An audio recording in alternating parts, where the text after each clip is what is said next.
各位亲爱的网友，大家好。今天呢，我们还是这个题目，就是一招降三高，是哪一招？觉真？八卦内功。对了啊，这特别好哈。这个八卦天天走，活到99。这是我们就是暗号哈，街头暗号哈。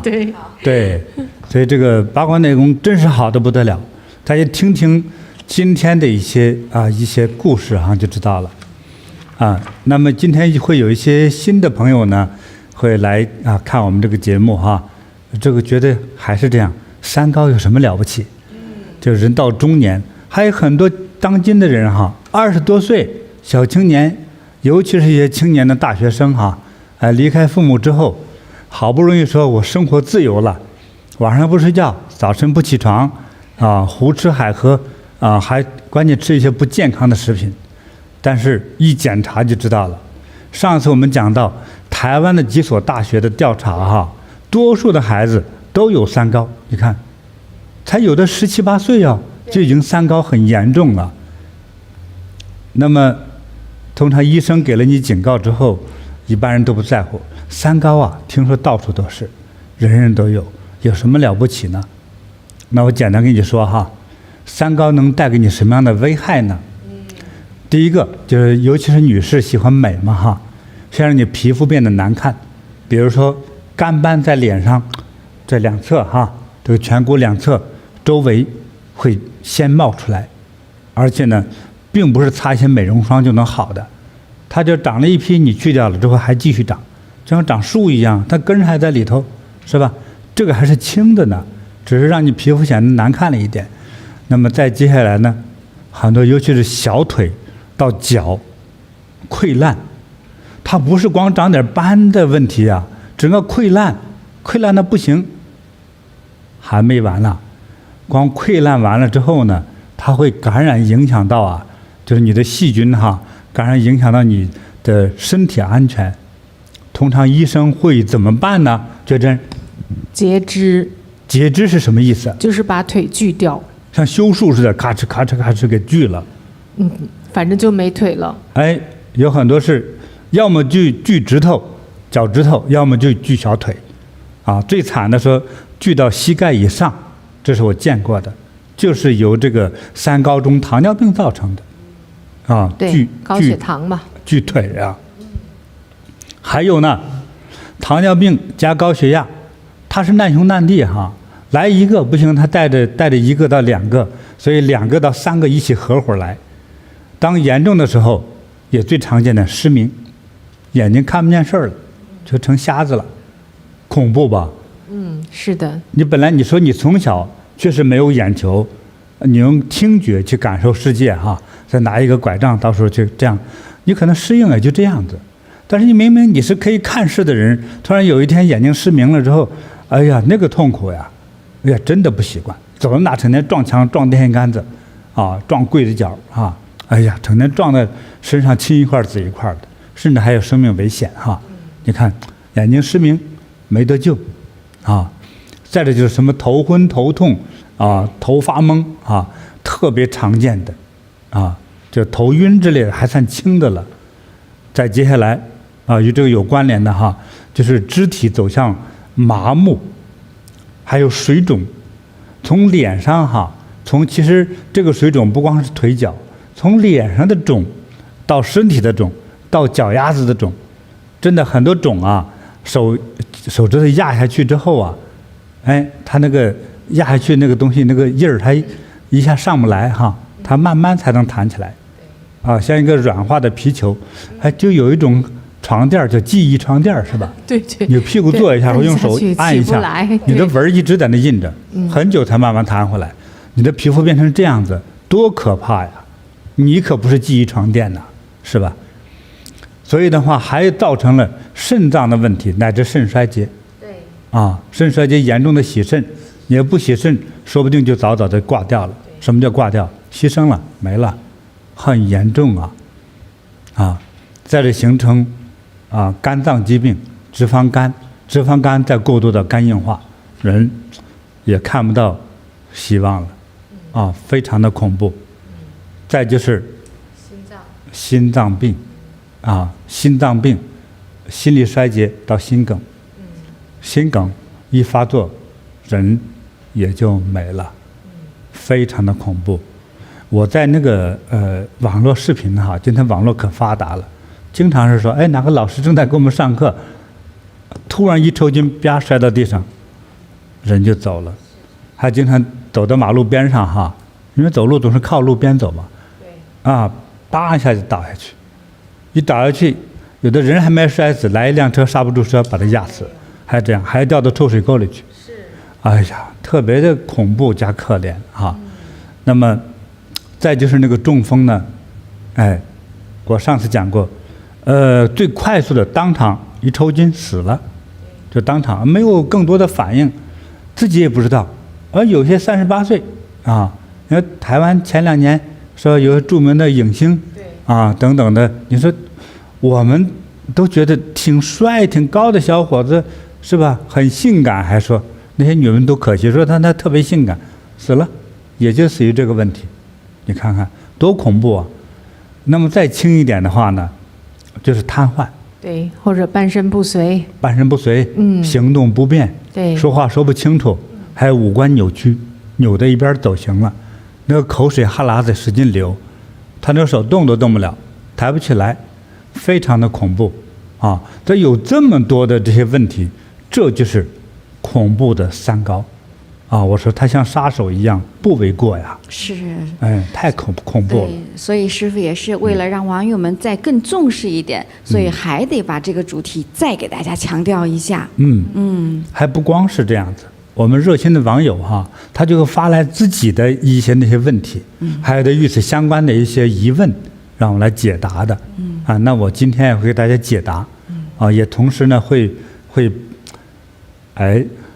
我。师父教给我的对抗这个东西的一些小方法。这个方法呢，师父知道我这个大脑笨呢，他教给我的都特别简单的方法，但是简单有效。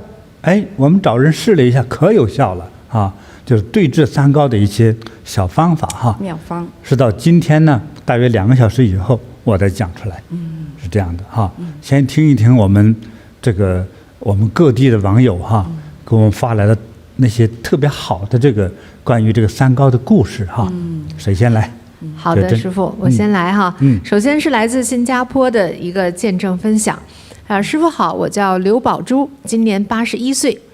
我向来喜欢吃淀粉类的食物，比如说白米粥、番薯、马铃薯、面包，还有各种甜食和高热量的食品，比如说糕点、花生糖、月饼、粽子都是我的最爱。我从1994年开始呢，帮忙带孙子，我3年内就新添了5个小孙子。到了98年，就4年以后呢，我的身体开始感觉很疲倦。起初我以为是带孙子太劳累了，到后来说话的时候下巴有些僵硬，孩子们赶紧带着我去看医生。通过体检才发现我患有糖尿病，空腹血糖指数达到了14，而正常值是6.1以下那我开始就服用降血糖的药了。几个月以后呢，血糖指数下降了，可是才降到8到9，还是没有达到正常值6以下，而且这个指数还是非常高的。我平时就喜欢做饭，做饭对我来说呢轻而易举，而且很快乐。可是自从我有了糖尿病，做饭变得好麻烦呀。我需要顾虑到什么能吃，什么不能吃，只要吃错了东西，血糖就立马飙升，一下子飙到11到15那么高平时喜欢吃的那些美食我都得忌口，但是有好几次我还是控制不了。那虽然我一直在吃降糖药但是血糖指数还是无法改善，这些年来一直都是在8到11之间，而6以下、6.1以下才是正常值嘛。发展到2011年呢，吃药已经不行了，医生叫我开始打胰岛素，我非常抗拒，还是坚持要通过吃药来控制血糖。就这样，我的药量在2011年到2015年期间持续增加，从每天吃1种降糖药到每天要吃3、4种降糖药。但即使吃了这么多的药呢，我的血糖指数还是在8到11之间，还是没有达到这个6.1以下的这个正常值。好，那时间来到了2019年6月，我心脏病突发需要植入2个支架。出院以后呢，因为重视这个手术的康复嘛，就忽略了血糖的管理。结果手术3个月后，突然有一天我头晕了，看医生呢，发现血糖指数竟然飙到了20了。哎呀，这个离这正常值就越来越远呢。正常值是6.1以下嘛，医生就叫我住院，赶紧地打胰岛素，一直到指数下降到8才让我出院。出院后我还是坚持呢，就靠药物，我不想去打胰岛素。好，就这样呢，又到了2022年的5月那真的是光靠吃药没有办法控制血糖了，我才开始天天打胰岛素，还要加上吃5种降糖药，但是血糖指数还是在9离这个正常值6.1还是很高的。当时呢，我的女儿听了很多师父的讲的这个八卦的见证和开示，就鼓励我去走八卦。为了督促我天天都要走八卦呢，我的小女儿每个星期1、3、5都会陪着我走。那小儿子呢，也去参加了八卦基础班，自己也学会了八卦内功，然后在星期6和星期天来陪我走。那一个星期之中就剩下了星期2和星期4了，孩子们担心没人督促我会找借口不好好走，于是孩子们就让女佣也一起来走八卦，陪着我走。这样一来，天天都有人督促我，有人陪着我走八卦了。孩子们也是一片孝心呐，我很感动，就非常认真的天天修炼八卦。走八卦大约半年以后，我的血糖指数已经降到5到7了这正常值是6.1以下嘛，它就基本就是正常了。医生很满意，我就更开心更满意了。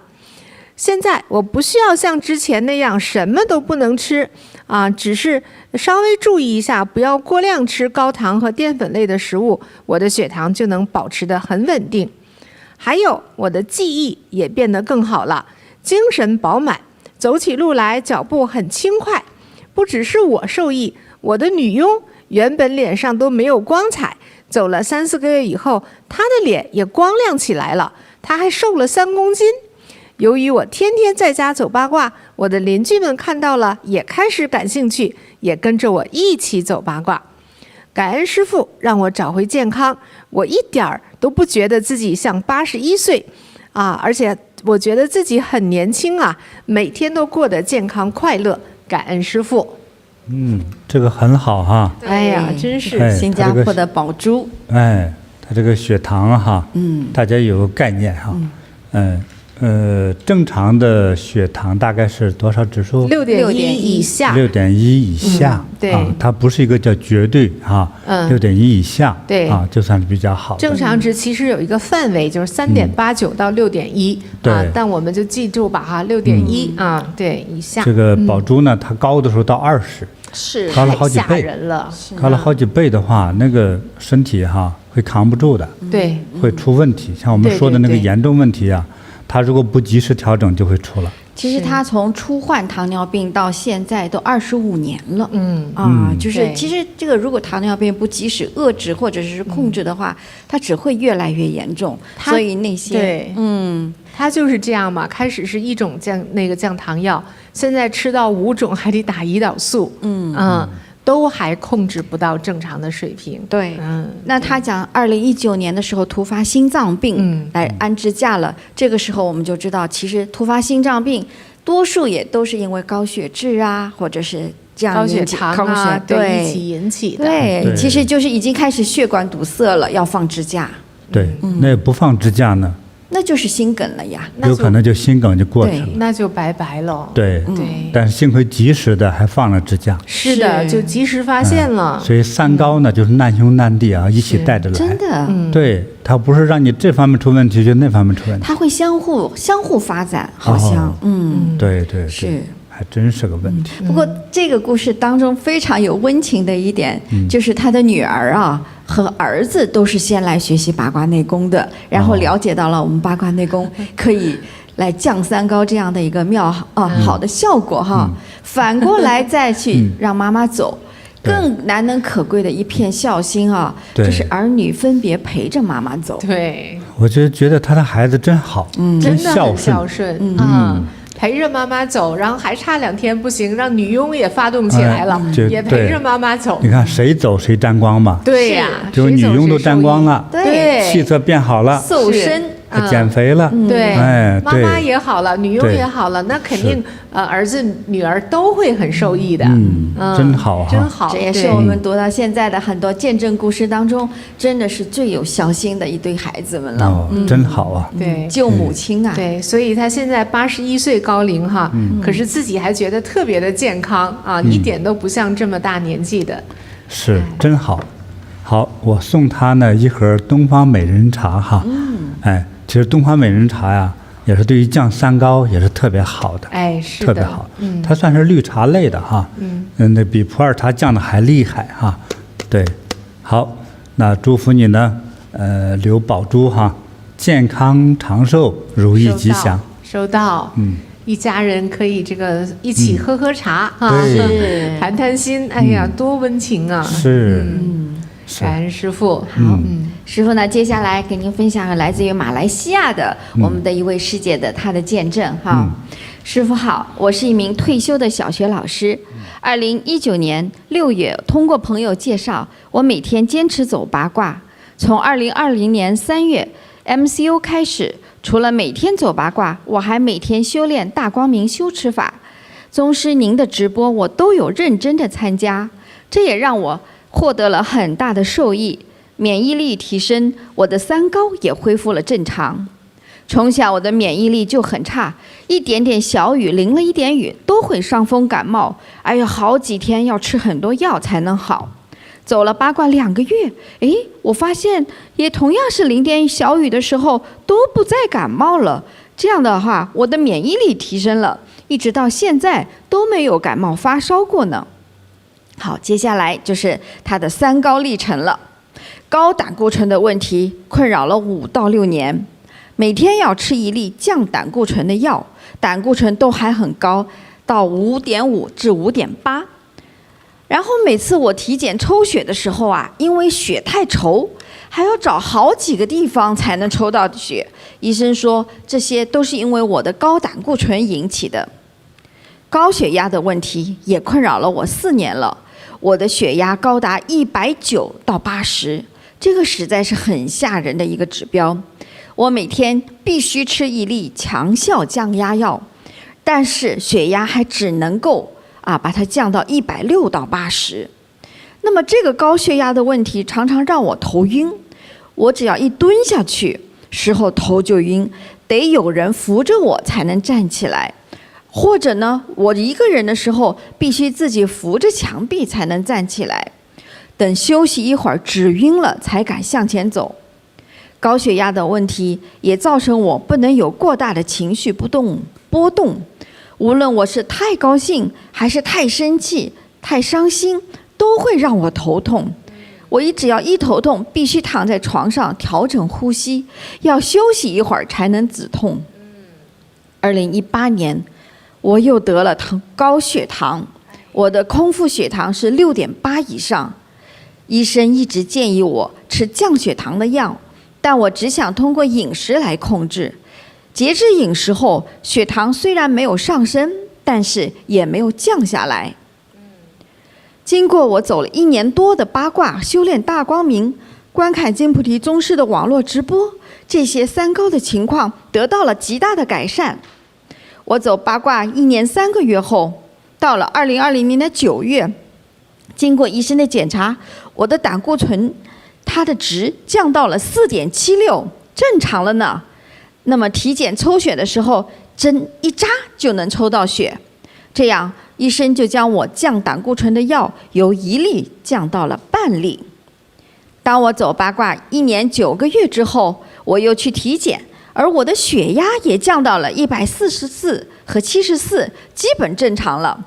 医生把1粒强效的降压药减成了半粒普通的降压药。同样，我经过修炼八卦3年多，我的血压现在已经保持到125和80了，那这个指标就已经完全正常了。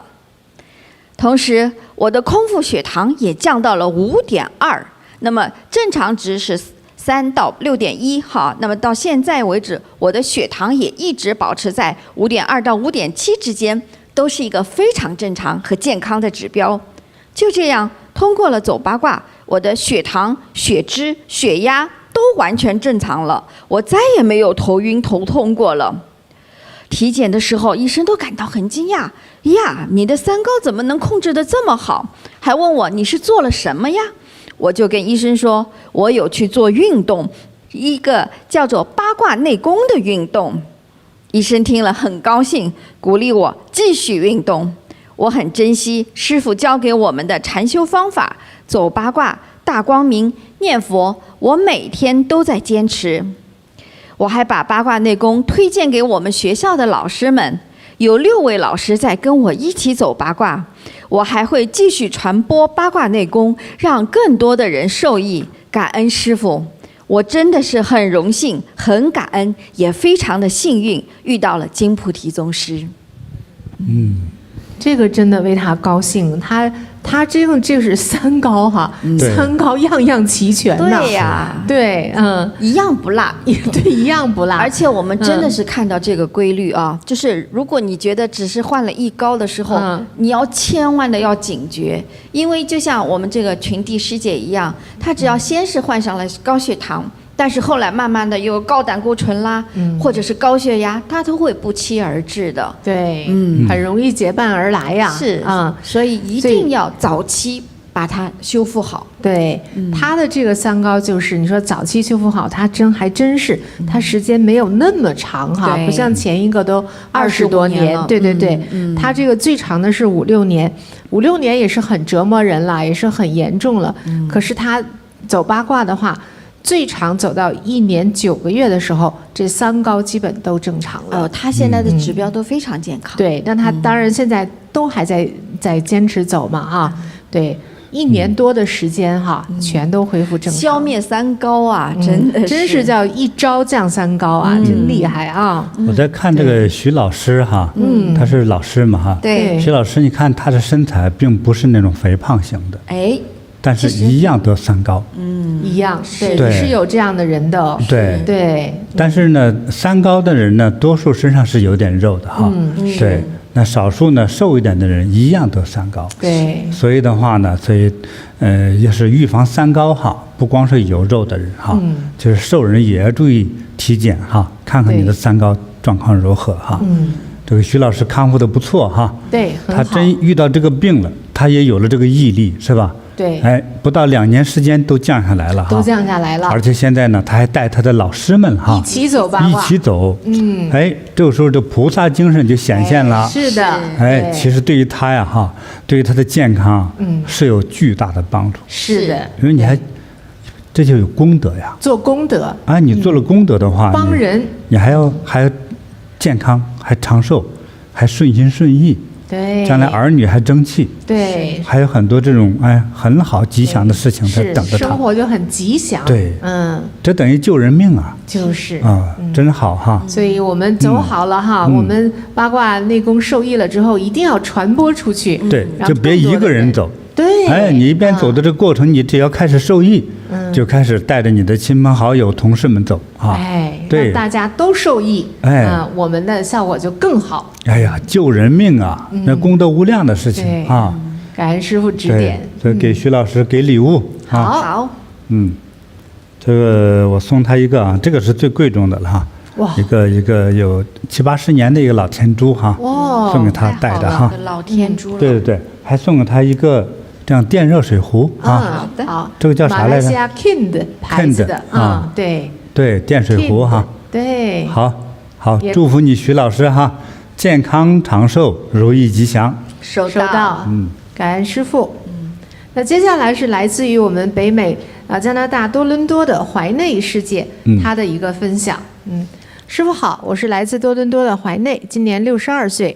在2016年我55岁的时候呢，我的工作压力非常大，而且那个时候也进入了更年期。我经常觉得自己身体发虚、发热、眩晕，没有能量，脾气暴躁，身体突然开始消瘦。我以为那些都是更年期的症状。我的同事发现我身体消瘦很严重，就提议我去医院检查一下。我去看了医生呢，结果出来以后，医生立刻打电话通知我，马上到医院来急诊啊。因为说查出我的血糖已经高达25，高的吓人呢，医生都怕出事儿。正常值6.1以下嘛，他25，太可怕了。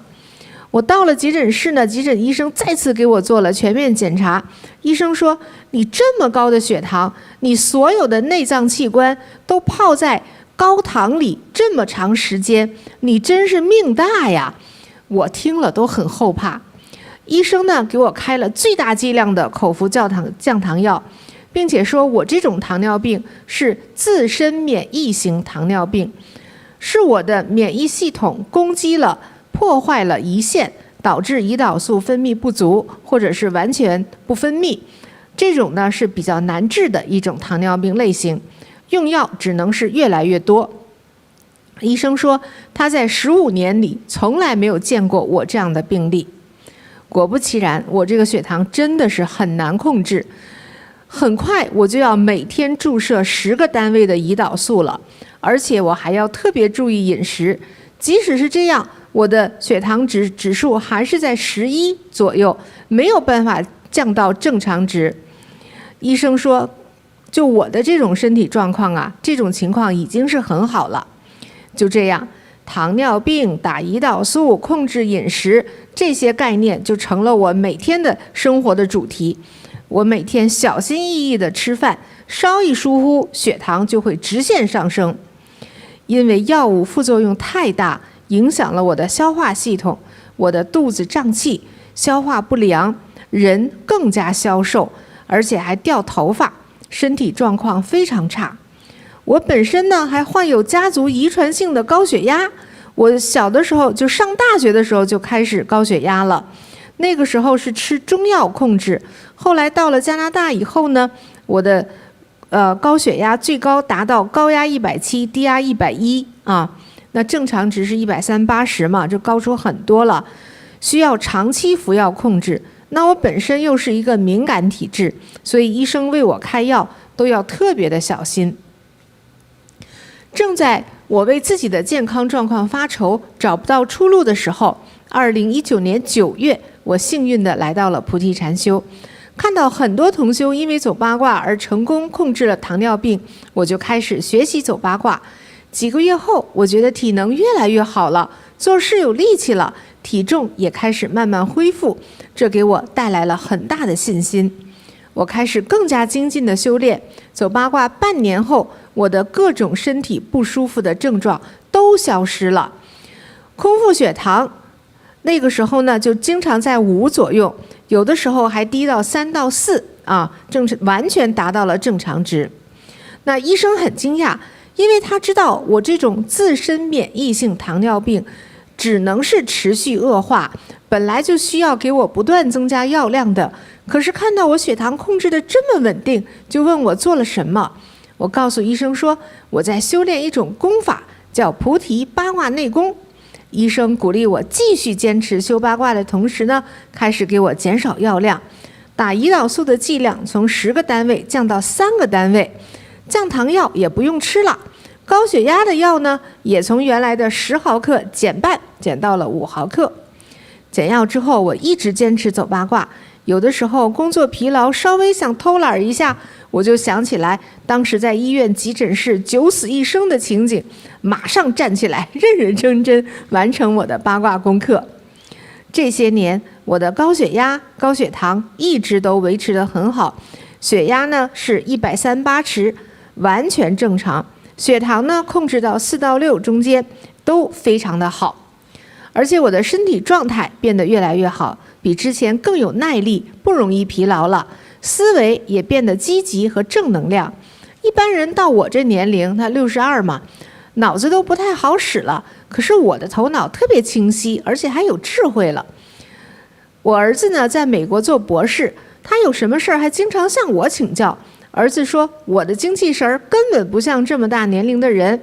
同事有什么问题也都来找我，他们都看到我的变化，说我年轻了，皮肤变得白嫩了，很多事儿不纠结不较劲儿了。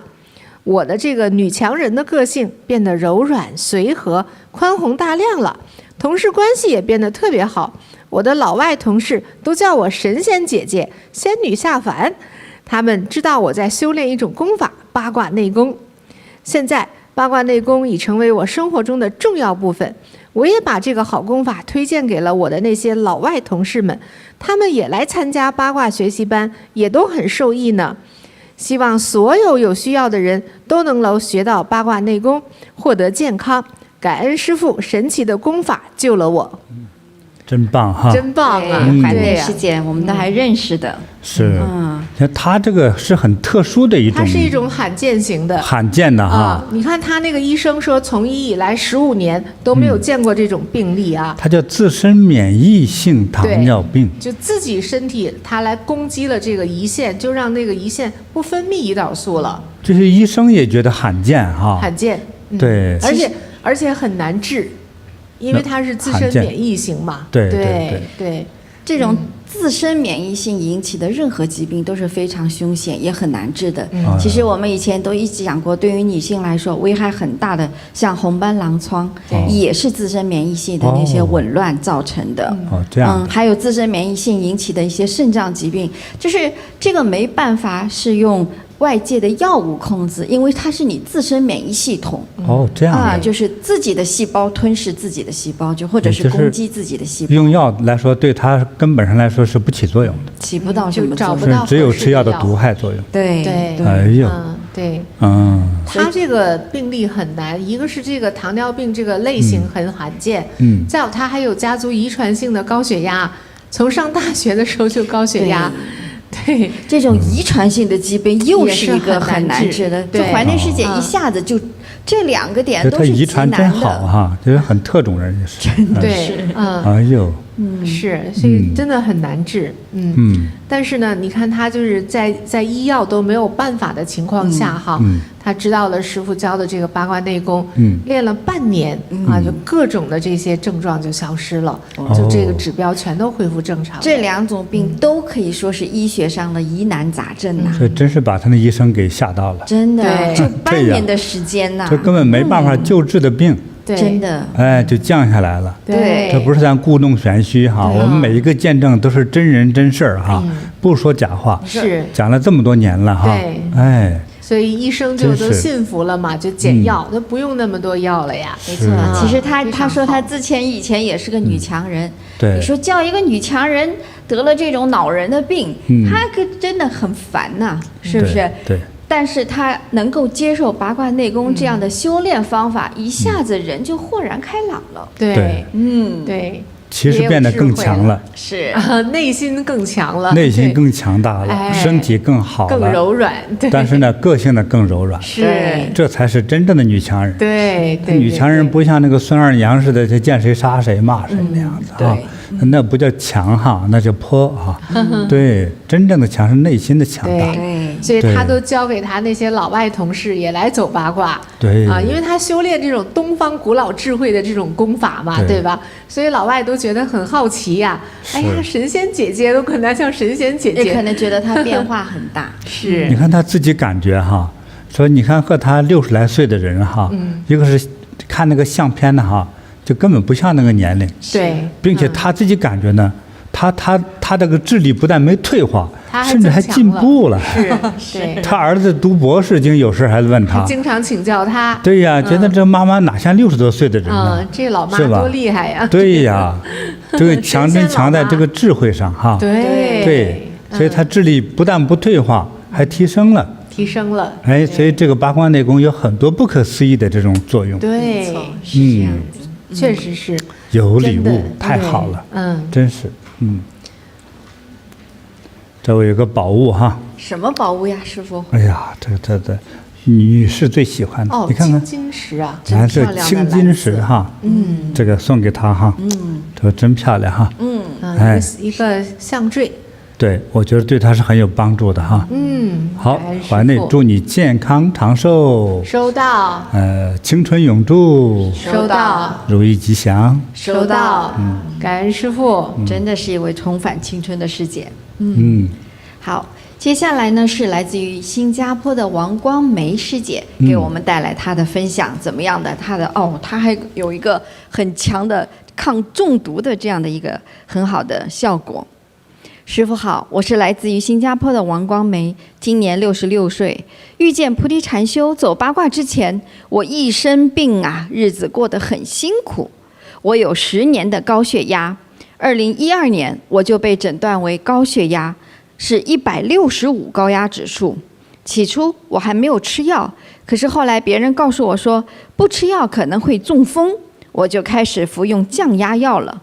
虽然如此，我还是可能有时候不按时服药，所以血压指数一直都没有得到改善。这些年来，每个月我都会有1到2次感觉头皮发麻不舒服，需要休息1个小时左右才能接着工作。然后我被诊断出高血压的4年以后，就是2016年，我又被查出了高血脂，甘油三酯的指数是2.5。这个正常指数呢必须是小于1.7哈，它是2.5，又高了。医生嘱咐我要注意饮食，减少摄取糖分和精致食物。他还说，如果指数过高的话，可能会引起血管阻塞和中风。但即使控制了食物，我的甘油三酯还是没有下降。5年来，从2009到2016年。我还一直在一家制作信封和纸的手提袋、纸的文件夹等产品的公司里工作。我一天工作10到12个小时，双手每天都要接触强力胶。工作2年以后，我发现手指变得很粗糙，也有肿痛、酸麻现象，这造成了我很多生活上的困扰。我天天都得忍着手指的疼痛洗衣、做饭、做家务。我的脾气变得很暴躁，偶尔还会对家人和同事发脾气。我看了医生，医生给我消炎药，但已经服用了4年，状况没有好转。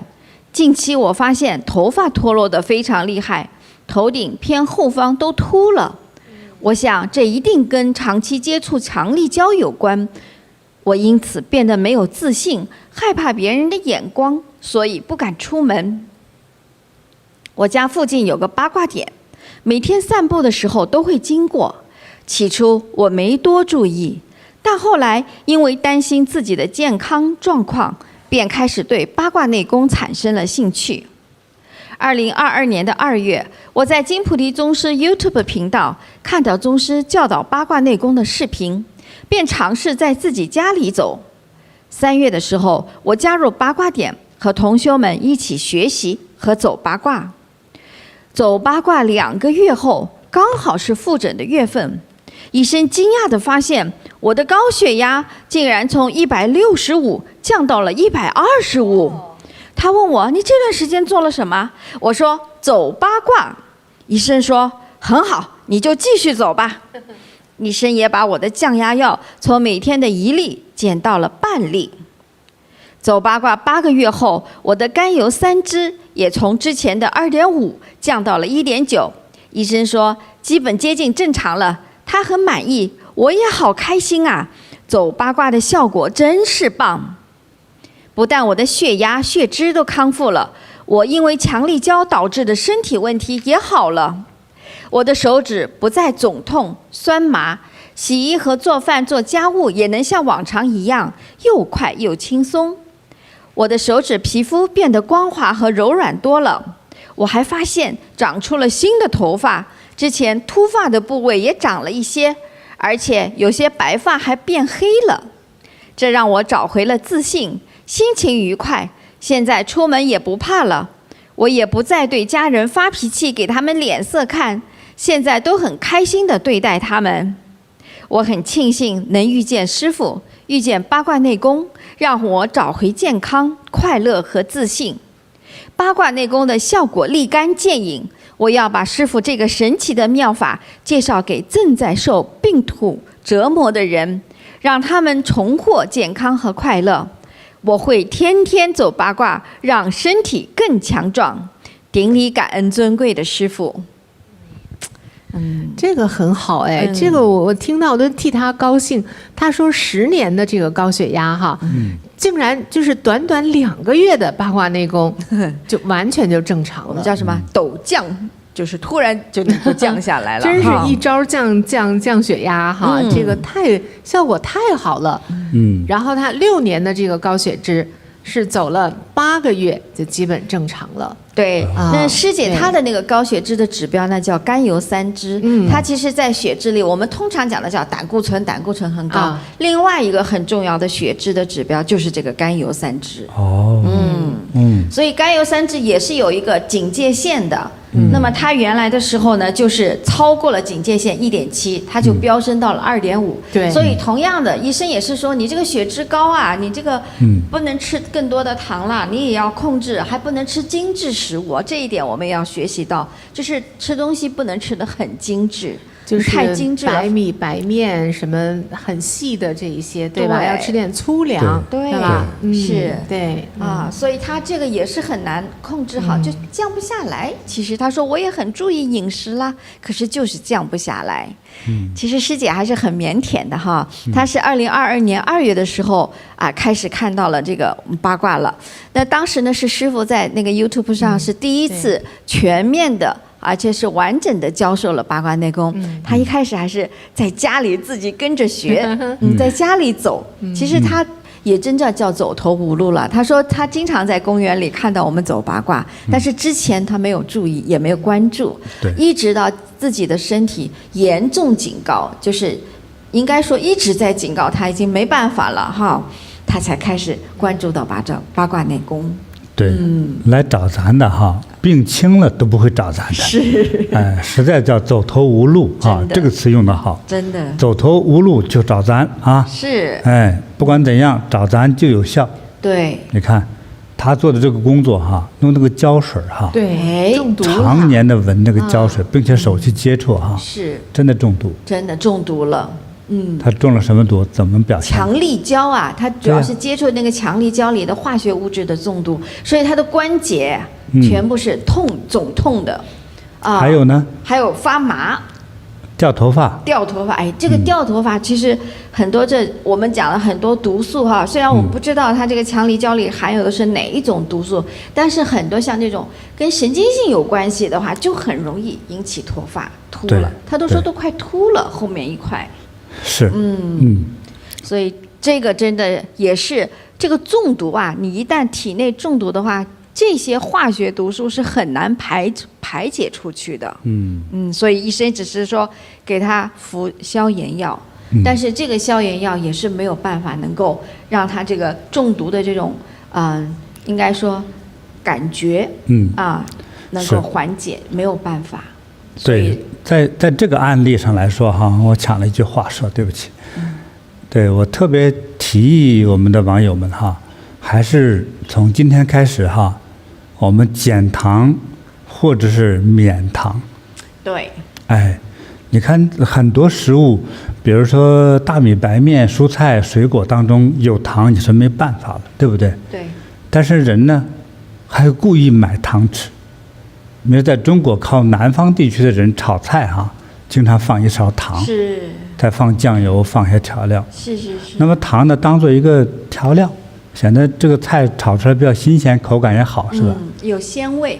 对，不管有什么味儿吧，反正多放了糖是不好的。我是倡导呢，从今天起哈，大家就是不故意吃糖。就真巧克力算不算糖啊？巧克力里边有糖呀，有糖哈。那除非是纯巧克力可粉，那没人吃的。那个纯的太苦了，加了糖才能吃。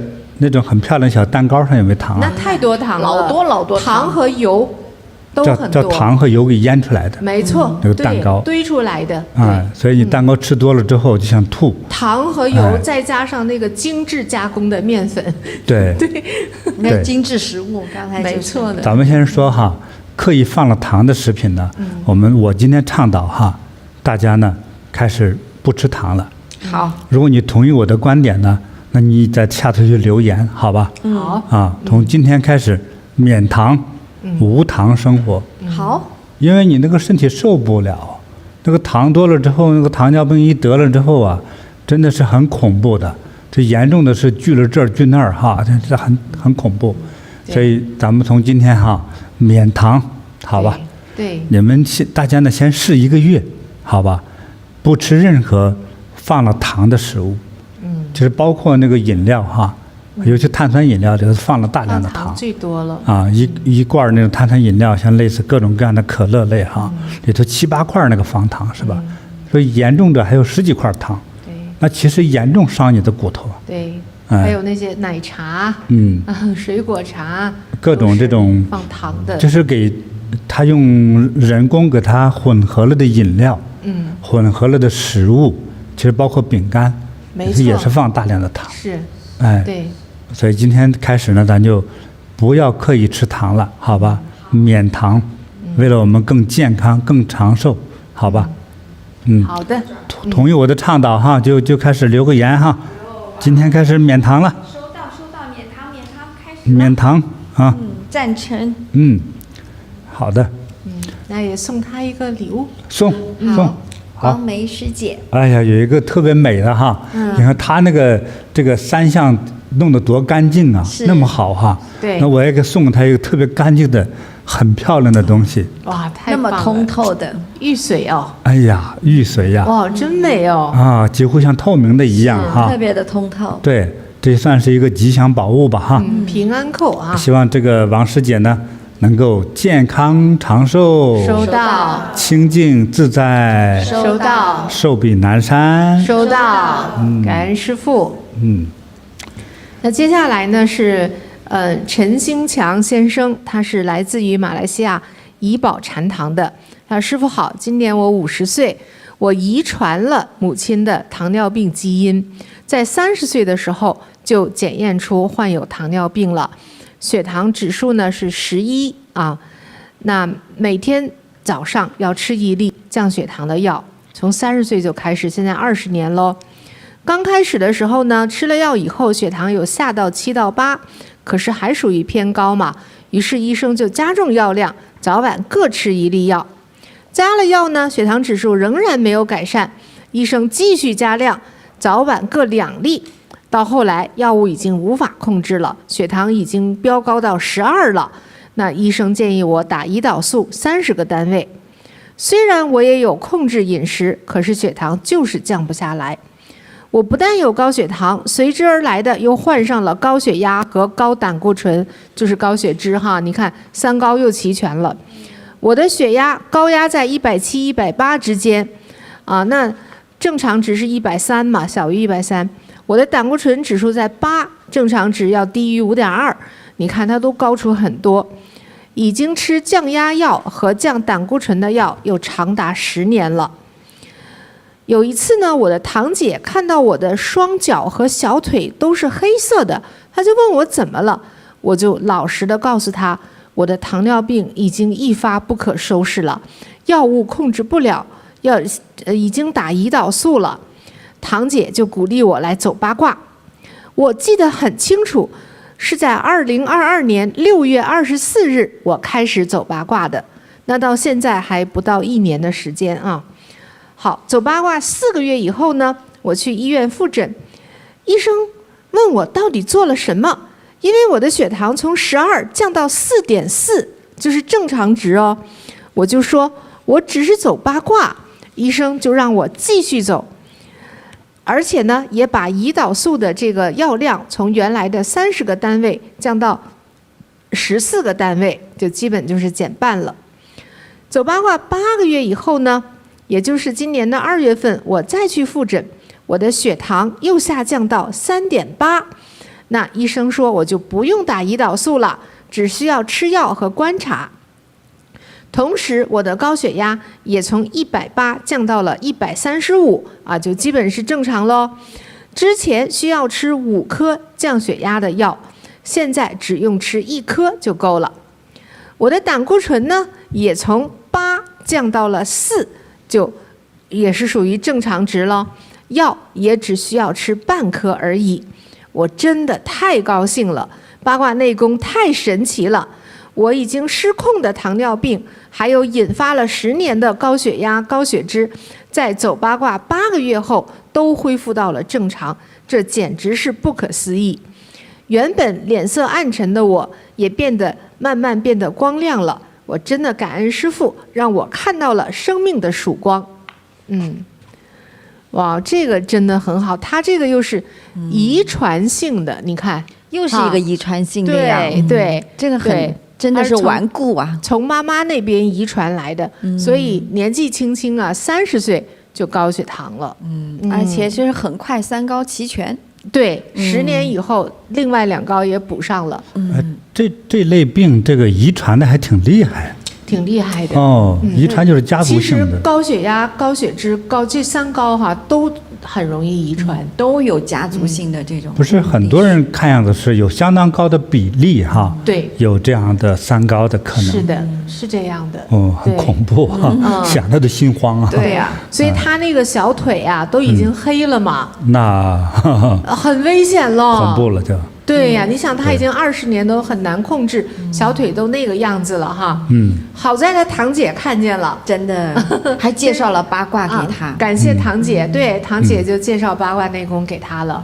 这一走可真见效啊！对，就4个月已经就好转很多，8个月的时候哈，也就是现在，就今年2月份，对，他就20年的糖尿病。被很好的控制了，真的10年的高血压跟那个高血脂已经都就正常了。他有没有提供给咱他那个腿前后的一些照片对比嘛？对，他现在的有的应该只是他现在的了。就是走了八卦之后，这个很多黑的那种淤的已经退化很多的照片了，但他之前的照片，他说当时他没有拍，没存，对，看着挺恶心的，没想到，有点可怕，对他看着挺恶心，就没有照，有点可怕了，对，但是他的表姐看到，堂姐看到，就是觉得太可怕了。那个再往前走一步就完了，就该锯腿了，就是。哎，那他才50岁啊，还正在这个壮年呢。50岁不小了，从得这病来说这个都是很正常了，因为还有很多糖尿病30来岁就有了。是，真的是，对，所以看了这么多这些网友的见证，到现在发现他们得了3高之后，经常就是药效控制没有那么好，或者是始终不能控制到理想状况情况下，但是走了八卦。短短的是几个月半年了最长也就是1年多，都能够见效了。所以嘛，就是一招降3高啊，真厉害，给人很大的信心。对，这八卦太神奇真的不可思议。对，我们越听大家的各种与八卦相关的见证觉得不可思议。是，对怎么对各种病都有效果？真的，就感恩师父啊，这么好神奇的法让我们这么。特别容易的就学到，然后效果又这么好，见效快，是真好。对，所以这个，我们的网友们听到这些好消息，不管你自己还是亲朋好友，不管是1高还是2高还是3高赶紧来走八卦，对，一招降3高对，但是别走到走投无路那一天，好吧？对，你后悔这走投有路的时候，你开始走八卦多好呀！对，很多人说我忙，我没空走。到真要锯胳膊锯腿的时候，你有空。等有空的时候，就晚了嘛。有的时候对锯了一节就走就晚了。就是呀，对。所以还是勤快一点也能够照顾自己的健康好，送给这个陈兴强先生我。哇，这么大的电扇太高兴了。马来西亚热嘛这有个电扇送给你还有呢。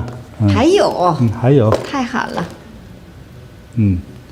来，这是这个蚕丝玛瑙的天珠送给他祝陈先生呢健康长寿，收到，如意吉祥，收到，幸福快乐，收到，感恩师父。师父送给他的这个叫蚕丝玛瑙的天珠哈，对，玛瑙就是我们现在慈悲音是也有很多那个玛瑙手把件，像我们桌子前面的这样子的哈，对，对，我们也有这个方面的见证呢，师父。是吗？对。新加坡的那个奇训，他跟师父分享上个星期发生的一个神奇的事情。他说18号晚上那天也不知道怎么样弄伤了左手的手掌心，有好大一片淤青啊，淤了。对，但是他也没有觉得很痛啊。然后他就把这个玛瑙手把件嘛，就放到淤青的地方。刚开始凉凉的，之后呢，慢慢感觉到温热，对。过了15分钟之后，他的淤青就消除了一半儿，然后他继续呢就把这个手把件在淤青的那个地方轻轻的揉啊，轻轻的揉。又过了15分钟哦，淤青全部消失了。整个过程也就是30分钟，那么一大片的淤青就神奇的消失了。师父加持的法宝真是有无敌的神奇加持力量。感恩师父护佑，真的是消得很干净对，要是这么大一片淤青的话，少则3天，多则7天吧，哈，慢慢才能消退，对吧，哈？对，你看它半个小时，就是这个玛瑙手把件在这里，揉揉揉，散散散，就没了。我跟你说哈，他这个现象就提醒了我哈，就是我在小时候，师父给我讲这些各种宝物哈。其实有佛门的7宝哈，其中这个玛瑙是其中占1宝，7宝之一。对，其实在比较古代，就至少在有纪元之前哈，3000年、5000年甚至10000年前，就是比较文明的古代古国和比较有通灵的地方的那个部族哈，都有使用这个玛瑙类的这个东西。那以古印度。就是佛陀的教化，古印度，还有古中国，还有古罗马、古中东地区，他们其实那些我们这些先祖们哈，早就认识到它有一个特性，这个特性是什么呢，师父？通灵和辟邪。玛瑙通灵和辟邪。对，太好了呀。因为他们就会认为呢，这个玛瑙这个材质。有相当的一个部分成分来自于宇宙，对，代表上天的能量讯息。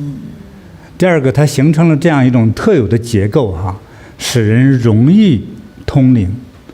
你看，在今天你去上那个网络上去查它哈，比如说它有什么活血啊，使这个血流的速度增强啊，是吧？对。减缓疼痛减缓疲劳，对消炎。甚至是镇静，对，增强阳气等等的这些作用，对不对？是，对。这仅仅是现代科学来证明的部分它还有更深的部分，就是说用它来辟邪，对来镇宅还有呢，其实它是能够去消缓或者是化解掉那些阻碍的障碍的东西消除障碍还比如说按照中医来说的话，它就对于这个那种气瘀气滞结或者他认为属于病气的东西，它能给它化解掉。活血化瘀。对对，就是哪块长个瘤啊，长个疙瘩呀那种。对。你像之前呢，我们在新加坡哈，就是说给人结缘了一些这样的。这是自然型的，因为这个大小的握在手里比较好，我们就没有去再做过多的打磨。它是天然的这些纹路哈，带有它天然的能量，所以呢，那小孩子呢，其实他母亲去是自杀死的。完了之后，他没有一晚上很顺利的睡觉，他一躺在那儿就觉得总有东西来干扰他，是这样子的。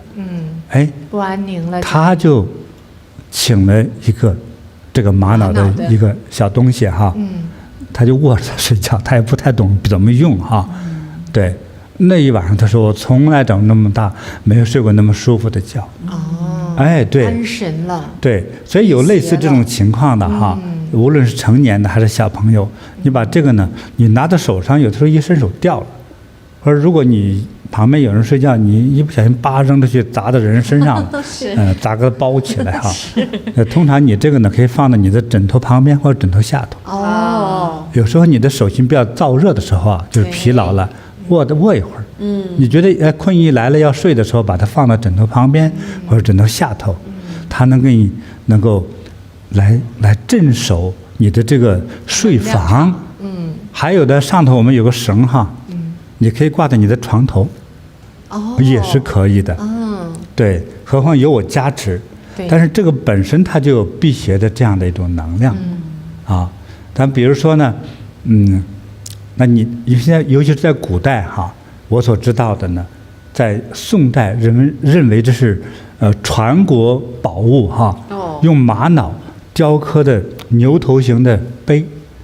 这个杯子干嘛呢？是给皇帝安眠睡觉用的。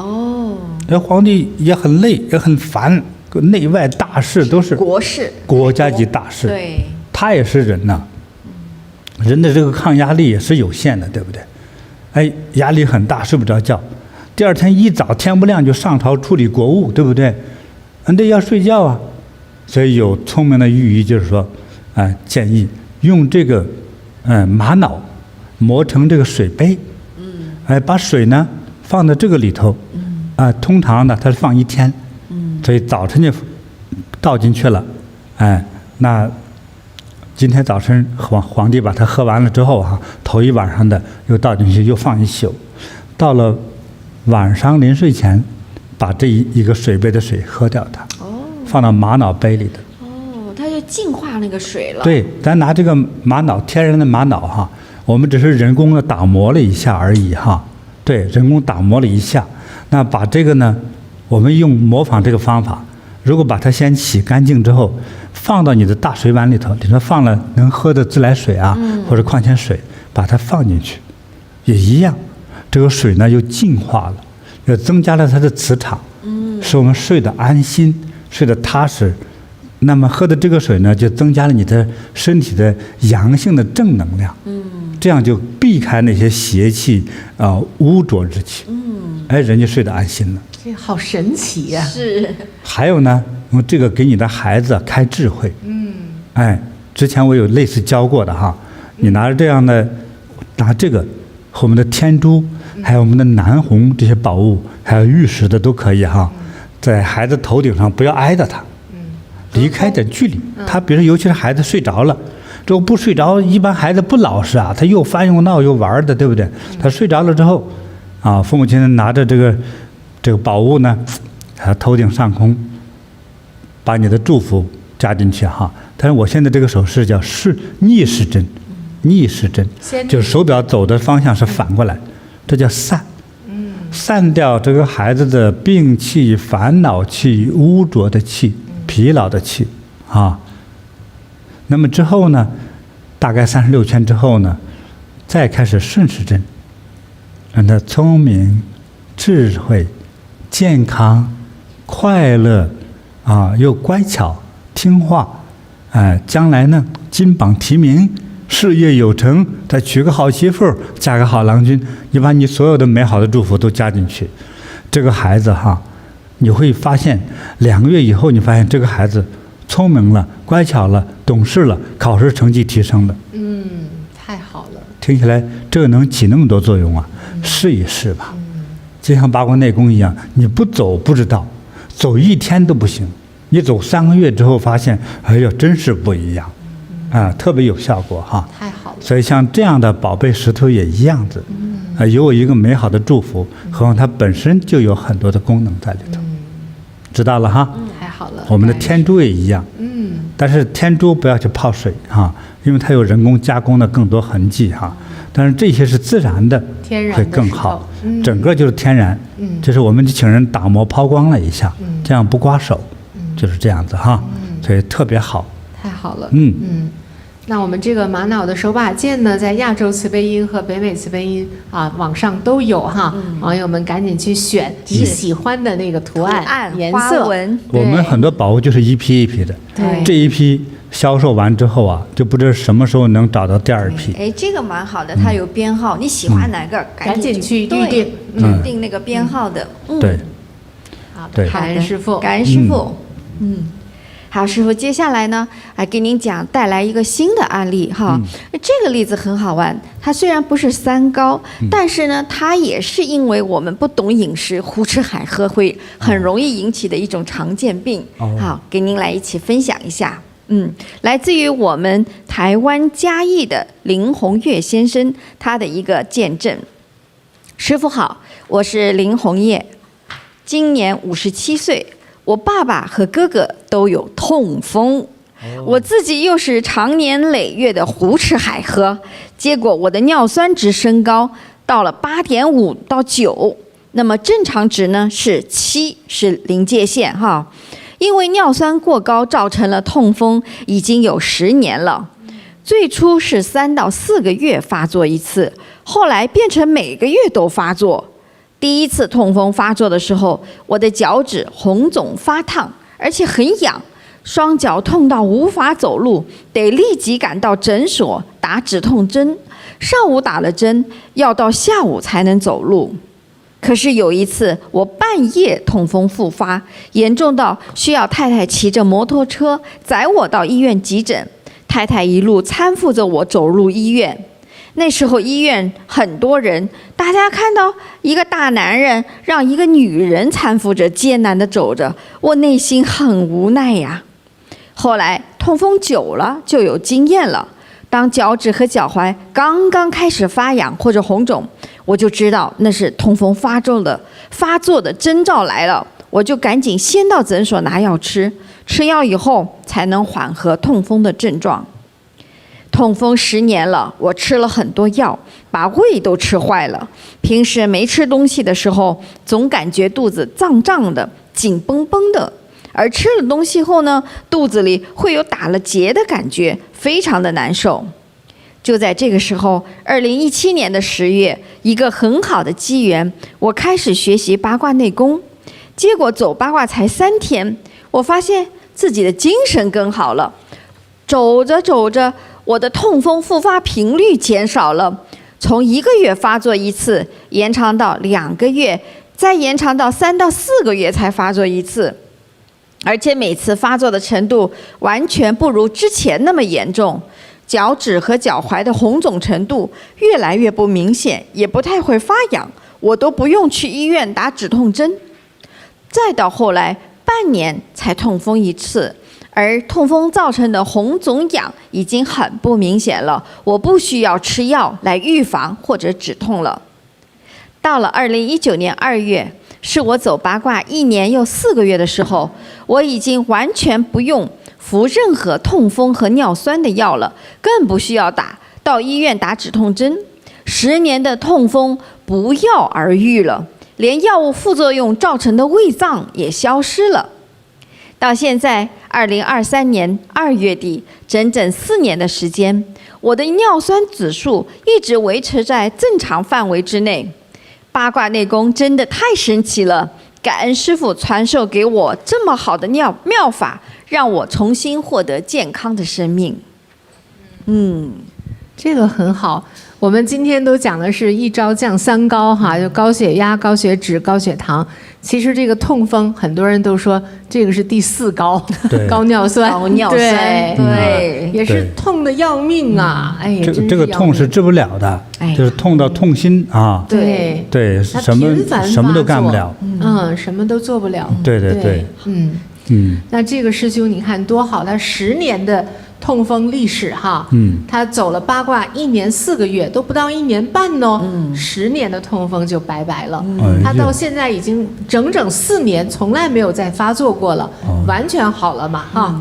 对，这个效果太稳定了，太好了。他也是自己说，他爸爸和哥哥都是痛风，估计家里的家族史对，而且他自己也是胡吃海喝，饮食习惯也有关系。对对对，通常在年轻哈，这么一路发展到中年、老年这个过程中哈，有很多人是不在乎的，还有很多是某种职业的需要哈。是啊，通常我看到网友来信，他是做生意的，又是老板哈。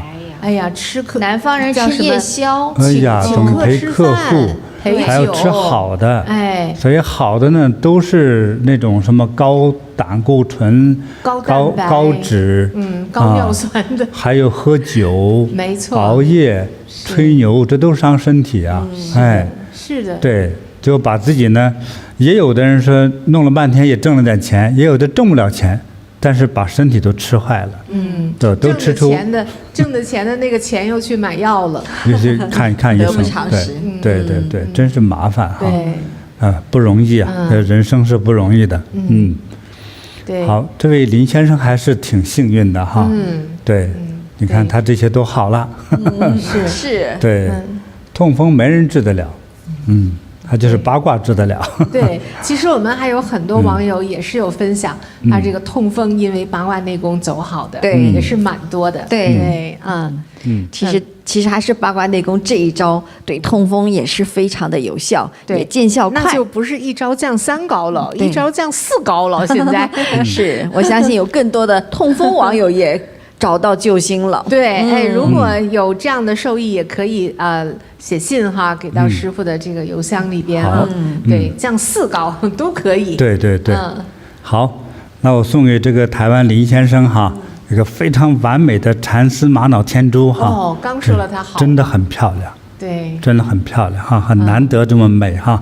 哦，师傅，像这么它也是天然的，这个形状又好，这个就泡在水杯里，这绝对没问题，就是很好用哈，而且一定有帮助。对，其实这个师傅给我讲的，我都是小时候的印象了。其中刚才我讲到有2个点没讲的哈，其实这个呢，他当时不是我刚才讲到用那个玛瑙杯哈，对啊，来泡水，说其实这个玛瑙还有一个作用啊，很厉害的作用，它本身是以对抗，尤其东南亚最厉害那个邪病叫什么？降头啊，下降头。对于降头和诅咒本身产生一个对治的作用。哇，对抗降头。那就身上要带着玛瑙。对，尤其是玛瑙珠比较方便带啊。通灵辟邪。对，这个玛瑙上的纹奇特，还特别完美，还美，就能使它这个能量变得更强。啊，对，就是这样子啊。所以这个可以用来泡水，都是可以的。哎呦，真好。好，祝福这位是叫林先生哈，林宏岳先生哈，健康长寿，收到；如意吉祥，收到；幸福快乐，收到。好，那接下来呢是来自温哥华的一位老师姐啊，Grace 师姐，她带来的分享。她今年86岁了，她说：“我有高血压、高血糖，都20多年历史了。我的这个高血压呀有点怪，高压高到160啊，有的时候高到180，但是低压呢又低，只有60多一点。那这个高低压之间的这个压差呀非常大哈，都有100哦哈，这压差很大。这种情况呢，医学上通常认为是血管硬化严重的表现，所以20多年来呢，我天天都不离药。但问题是，降压药吃到最大量也没能控制住高压，反倒拉低了低压。你看，这种矛盾的结果呢，让我既忧心又纠结。可是我的这个情况呢，医生还是建议药不能停。再说我的血糖，空腹血糖是8.2啊，我们不是知道6.1以下是正常吗？医生说让我严重的要控制饮食，以免继续发展。那我控制饮食一段时间下来呢，血糖只降了一点点儿，可是体重降了不少。我本来人就不胖，结果现在谁看了都说我瘦，体检结果也说体重过轻啊，那就营养不良了，又是问题呀。而且任何甜食、点心、水果我一点都不敢碰，吃饭特别不方便。除了高血压、高血糖之外，我还有胃食道逆流，还有小腿抽筋的问题。胃酸时常往上反到食管的时候又烧又痛，严重的时候医生会给我开抑制胃酸的药。这类药呢又有很多副作用，最常见的是导致骨质疏松。那我这个老人家最怕骨质疏松嘛，所以我看到这个药就心有余悸呀。再说小腿抽筋也很痛苦，10多年呐，几乎每天半夜都会因为抽筋而痛醒，痛得要命啊！我感觉比当年生孩子还痛。痛醒以后很难再入睡，所以白天就没精神。去检查呢，又说我不缺钙，也没什么好办法治。这么多身体上的病痛和烦恼，在连续走八卦3个多月，也就是1个百日筑基之后，竟然都好转了。首先，我的高压降到了130，完全正常。但是有趣的是呢，低压根本就没有降啊。那现在这个高压、低压都是正常的，走八卦比吃降压药的效果还理想，而且没有副作用。再说血糖，血糖呢恢复到了6.3。啊，正常的是6.1以下嘛，而且我这种是没有改变饮食习惯的。医生说，以我的这样高年龄，不限制饮食，能够达到6.3的血糖值就挺好的了。我走八卦已经5年了，直到现在血压、血糖都是正常的。再就是不知不觉，什么时候开始胃也不反酸了，夜里腿也不抽筋了，也不会在半夜疼醒了。感觉睡觉好享受啊，而且走八卦让我的体能增加了，感觉腿很有劲儿，每天都精力充沛。有一次跟女儿去旅游，团里我这个年龄最大，但是走路爬山我都在队伍中的前面，不但没有拖后腿，还能轻松领先，同行的人惊奇又赞叹。这都是八卦内功给我带来的好处，让我远离了痛苦烦恼，获得了健康快乐。八卦天天走，活到99，我会一直坚持每天走八卦，就像师父说的，老了不用人伺候。哇，这位老师姐哈，多好！所以深深的感恩师父，真好。我们也是通过这个学习，也是学到了各式各样的高血压病哈。对对，师姐的这个高血压，它有个奇招，它就是压差特别大。对，高压特别高，低压还低。对，然后吃了降压药以后呢，就是该降的降不下来，反而把不要降的降得更低了。就低压变得更低，更低了，反而也是一种不正常。不正常，所以这种情况很难治哈，是很难，那医生没法下药。对，而且医生说，像这种压差大的，反而说明他的那个血管硬化已经很严重了，就很容易中风破裂呀，很容易了，对，而且他是80多岁老人家，所以他20多年要天天不离药啊，不能停的，就吃一大堆药，对，真是，还是走八卦，高血糖、高血压，20多年，完了每天腿抽筋儿10多年，你说这觉怎么睡呀？对，还有胃食道逆流，多痛苦啊！对，你说80多岁的人参加旅行团，还跑到最前头，上山下海的，对比年轻人都厉害，真的，哎，都不可思议。这就是八卦内功带来的效果，真的。精力充沛，腿脚有劲儿。温哥华的老妈妈走八卦都很厉害，真的是都是腿脚特别灵活的。对，还有90来岁的呢。所以老妈妈们那个走了八卦，这真是能理解师父说的这个哈，老了不用人伺候，对，完全自立自主生活。大家现在理解了哈，老了叫人伺候啊，是一个极为痛苦的事情，没有尊严的，没有尊严，对，不方便的。对，很多人躺在床上动不了哈，就是说屁股上的骨头都露出来了，最可怜那个褥疮啊，对，非常的厉害，就不敢细想啊，再想就恐怖了啊。走八卦就不用遭遇那些事情了，对呀，就得勤快点，你不要等着那个大病出来之后再走，就有点晚，康复有点困难。最好是防病哈，对，其实走八卦最重要的是防这些病，没错，这才是最好的。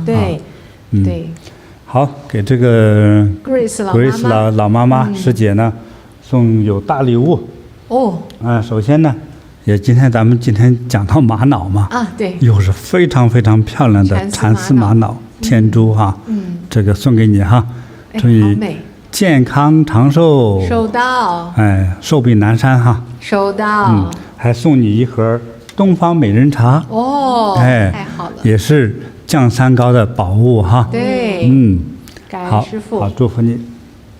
好，师父，那现在的网友也在纷纷抛出他们自己或者家人的这个降三高的一些奇遇哈。对，有一位小象网友说，80岁的老爸2次脑血栓，第一次放了2个支架，血压常常在200左右，支架手术后还需要终身服药，药物伤肝伤肾。爸爸的脚也是水肿的，那个脚被按下去啊，就像您说的那个记忆棉一样，留下深深的大坑。从2020年，爸爸开始禅修走八卦，现在一粒药也不吃了，脚也不肿了。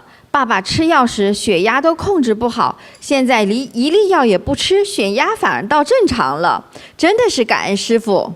妈妈的病比爸爸的还多，20年糖尿病史、高血压、冠心病，现在也是一粒药都不用吃了呢。小象网友说，他的爸爸妈妈的这个也是3高，现在通过禅修走八卦都控制得棒棒的，都不用吃药了。太棒了哈！真的是。好，这个网友新的留言，这是哈。是。好，送给小象的爸爸妈妈哈。一人1颗天珠。哦，漂亮漂亮。你看这个黑的天然的天眼珠哈。这是送给爸爸的哈。这个呢带有人造图文的呢，这个天珠呢送给妈妈哈。祝2位老人家呢健康长寿。收到。寿比南山。收到。全家幸福。收到。感恩师父。好，师父，接下来是来自于马来妙法的施秀梅师姐给我们带来的见证。师父好，我是施秀梅，今年63岁。我50岁就患上了糖尿病，而且是家族遗传性的。我的母亲有糖尿病，即使打胰岛素，她还是因为糖尿病而失明了。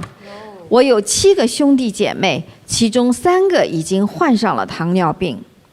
2009年，我被医生诊断出血糖过高，空腹血糖在12。从那时开始，我早晚各吃1粒降血糖药，吃了药，血糖能降到7到8之间。而且我需要忌口，我那么喜欢的水果都要放下，汽水不能喝，我最喜欢吃的蛋糕也不敢吃了。从那时候开始，我的脚因为糖尿病的问题开始有水肿，很紧绷。得糖尿病3年后，2012年，我又被检查出高胆固醇，达到了5.7，在饮食上又需要注意了。从那时候开始，我不敢吃油炸的，不敢吃肥肉，而且我每天吃半粒药，一直吃了7到8年的药。过了3年，2015年，我一直头晕，去检查血压，高压达到了160到170。原来我又患上了家族遗传的高血压。我的父亲和母亲、哥哥和姐姐都是高血压。医生说你这样不行啊，太高了，你需要吃药。所以从那时候开始，我每天吃半粒降血压药，但即使吃药，高压还是在150到160。从2017年开始，我学习了八卦内功。走八卦1年后，我家族遗传的3高问题开始神奇般的康复了。我的空腹血糖从走八卦之前是7到8，现在下降到了6点多。我现在能吃水果，还有我以前喜欢吃的食物了。而且这几年3餐有时还常在外面吃，并没有忌口，但是我的血糖值一直保持得很稳定。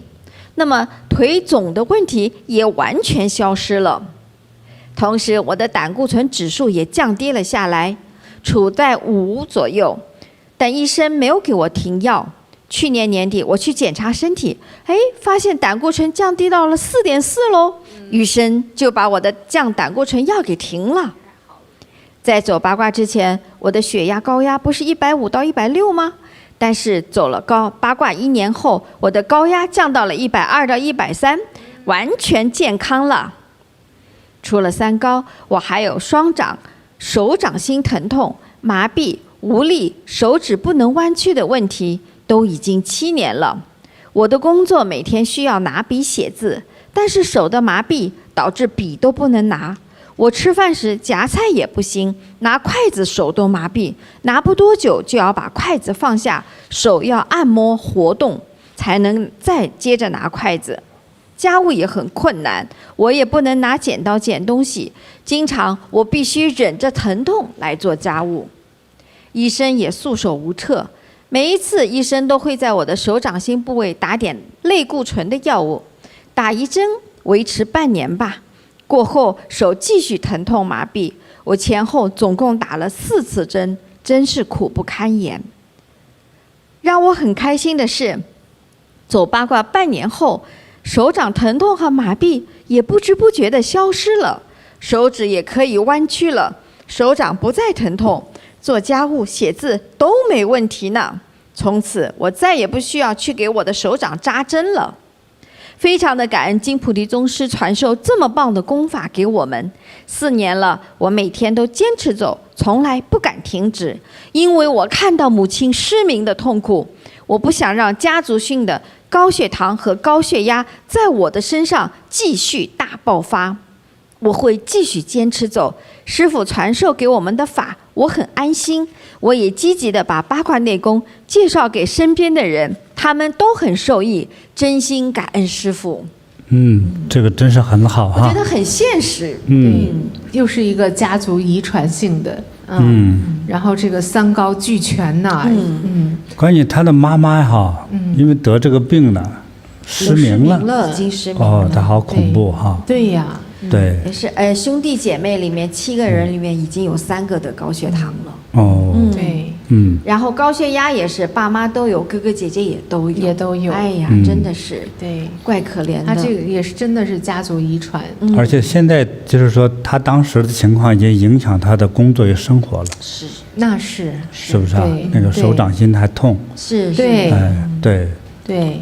哎呀，真是手掌心痛，就说明已经心脏有问题了。这不但是心脏啊，这些都是由于这个3高造成的。尤其是血脂、血糖哈。忘了说，血糖高了之后，还有脚心会痛的。对。所以这个3高一旦高了之后，它不知道串在哪里，让你引发出很多叫并发症，这都是并发症。对。你看像他母亲那个眼睛失明。就是并发症，是的，对，所以他也是讲到他为什么坚持能够走八卦呢？因为他看到了母亲失明的痛苦，对，其实他也害怕这种家族性遗传病在他身上爆发，那个后果是不敢去想的。对，这位施女士很幸运哈，遇到了我们，其实也很有智慧。她很快也是，她走八卦1年以后，一个是血压完全就正常了，还有这个血糖也正常了。对，是，对，然后再过一段时间，她那个血脂也正常了。非常好，都停药了。你看，太幸运，医生给她停药的。对。所以我也是觉得这位秀梅女士也是很有智慧啊，她可能是家族里面第1位接触到八卦的这样的一个功法，那么让她的血糖、血压都已经恢复了健康了。可是你看家里还有很多亲人啊，还在就是患着被3高在折磨着。那如果能够的话，能够向他们推广这个八卦的话，也希望我们施女士的兄弟姐妹呀，都能够降3高降下来。能够享受到健康的生活，就像他后来说了，他说我最近都已经出去吃饭了，都下饭馆了，也不是那么的忌口，但还好，不，还是要提醒一下。刚才师父还说嘛，我们先过1个月的无糖生活哈。对，那个秀梅师姐，你还是要注意一下啊，要克制，对，这个本来你就有这个基因哈，还是要注意。对，就是我们这个功法无论多好哈。就是我们自己要有自知之明哈，对吧？你为了照顾自己那个嘴馋，其实就是嘴馋哈。照顾这个嘴馋，用自己的健康和生命来冒这个险，其实你想想，那好吗？那样对不对？那个代价太大了，真的不值得哈。所以呢，我觉得我们要做一个能够有自律的人哈。一个有自律的人，其实做事就容易成功。没有自律的人就说到做不到，你做啥都成功不了。所以我们维护我们的健康，要想健康长寿，所以你要自律所以咱这个有这种糖尿病家族史的话，那你以后最起码要做到无糖生活。因为我们正常吃的菜面米之中它已经很多糖了，水果中已经有了。对于有这个遗传糖尿病的人来说，像这个面粉都要少吃才行，对不对？对，要吃粗面。那刚才就有网友留言说，那我吃些水果里头含点糖的话，可以吗？就是你也是要看自己的这个体质了。其实也不行。对啊，你比如说吧，有些人你有这个体质哈，你苹果的话，你分成1/6，一次吃1/6就不错了。你要吃像北方吃苹果，咔哧咔哧一个吞下去，你一测一下血糖，10分钟之后就起来了。哎，对，关键你的嘴是满足了，但是你的腿不一定保得住。所以你要进行选择啊，所以这个说出来就很难听哈，但是事实上是这么恐怖呀，这疾病是不饶人的。对，所以我们一定要尝试一下无糖生活方式。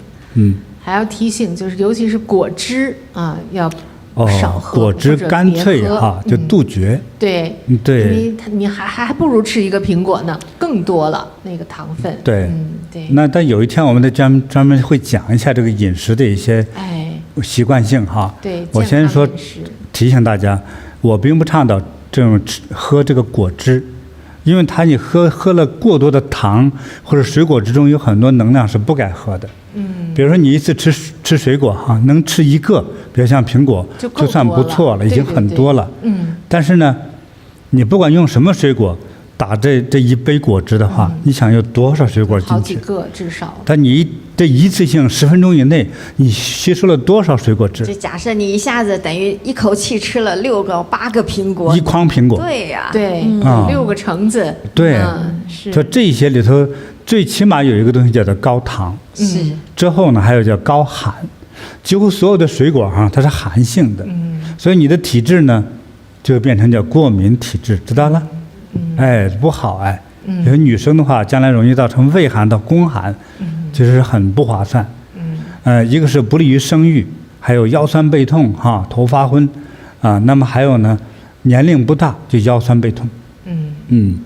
所以我倡导是吃水果，你用牙咔哧咔哧咬，而不要把它切成小块小块。那照顾病人才那么吃哈。所以通常就是最好是最多皮好好洗一下之后，就用来咬。咬的时候，你的牙齿、你的口腔在接触水果的时候，这一点是对你的这个大脑与整个身体健康是特别的有帮助哈。所以我倡导用嘴咬水果来吃水果，而不要喝果汁。对，好，我们送给这个施秀梅女士呢，一颗这个应该不叫蚕丝的玛瑙天珠了哈，是个特别漂亮的天珠哈，这是天然的哈，天然的，这个不是人工做出来的。对。还有呢，送给她一个电的牌的对，电的牌的电饭煲。哎呦，哎，对，好哎。对，这个是特别健康饮食啊，秀梅师姐。对，又好又便宜哈。好，祝你呢健康长寿，收到，如意吉祥，收到，幸福快乐，收到，师傅，您在那个直播开始的时候说还有一个小妙方要介绍给大家，那不是八卦内功是什么呢？那我就开始透露了哈。好呀。对，我们都说到做到。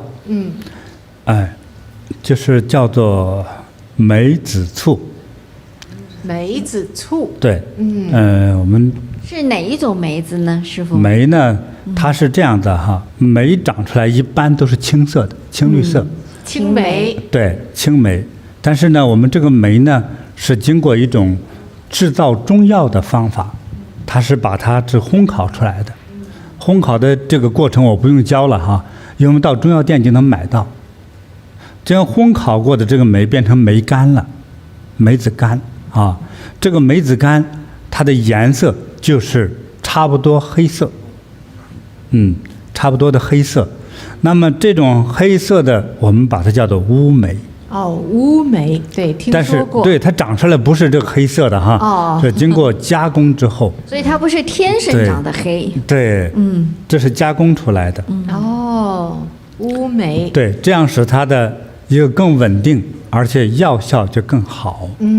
对，拿这个乌梅呢，像我们拿上就是6、7颗，就是把它放进这个陈醋的醋瓶子里头，就泡。陈醋、米醋也行吧？米醋也可以，就是粮食醋。粮食酿造的醋。粮食酿造的醋。哦。对，把它泡上去哈，泡进去，那泡最好是7天以后再来喝。哦。那么喝呢，不能直接喝醋。哦。这一次呢，我们就是尤其是吃西餐用的那个钢勺，就不是太大嘛哈。哎，那一小勺啊。大概10毫升吧。大概10毫升。哦。这样1平勺的这个醋。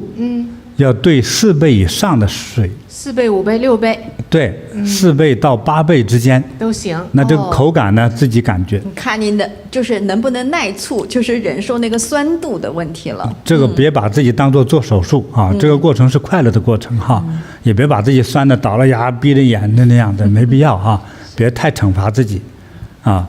我们通过在这个健康饮食之中哈，学着来控制自己的养生与健康的问题，这个是特别有效的降三高。降三高，对，师傅您这一边讲着，我这一边就咽口水，哎，已经那个没的那个生津的这种感觉让你尝到了，是吗？觉得醋也是酸的哈，乌梅也是酸的。对，那咱们呢也这几天你看，咱们在尝试我们就是来用醋腌制过的这个梅哈，这个醋。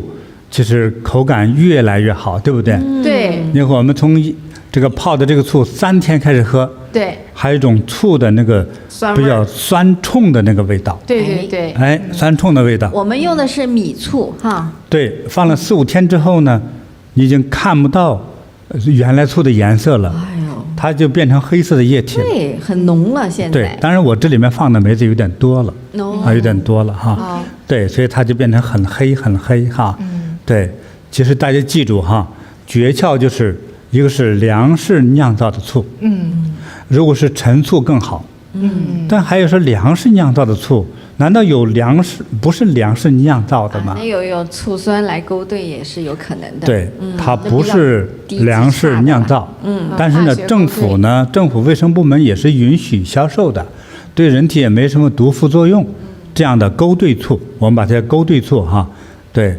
那我并不倡导，我要的是粮食醋，无论是豆米啊，还是糯米，还有糯米酿的，对，反正就是粮食类酿造的这个醋，对，越陈醋就更好，对。那通常呢，如果是我们普通的瓶子，那个瓶子哈，里头是500毫升，对，500毫升的话呢，大概就是放我觉得6、7颗就够了，哦，这个乌梅6、7颗。塞进去，有的口不大，拿筷子往里一捅就进去啊。对，那如果再大一点的瓶子呢，再加上个3、5颗也是可以了啊，也不用太多。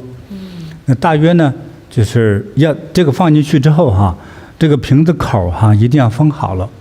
还有呢，放在冰箱里头。哦，要冷藏。对。因为每个地区的冷热度不一样。是。太冷呢，把瓶子冻坏了、冻裂了哈。啊。太热呢，就容易发酵。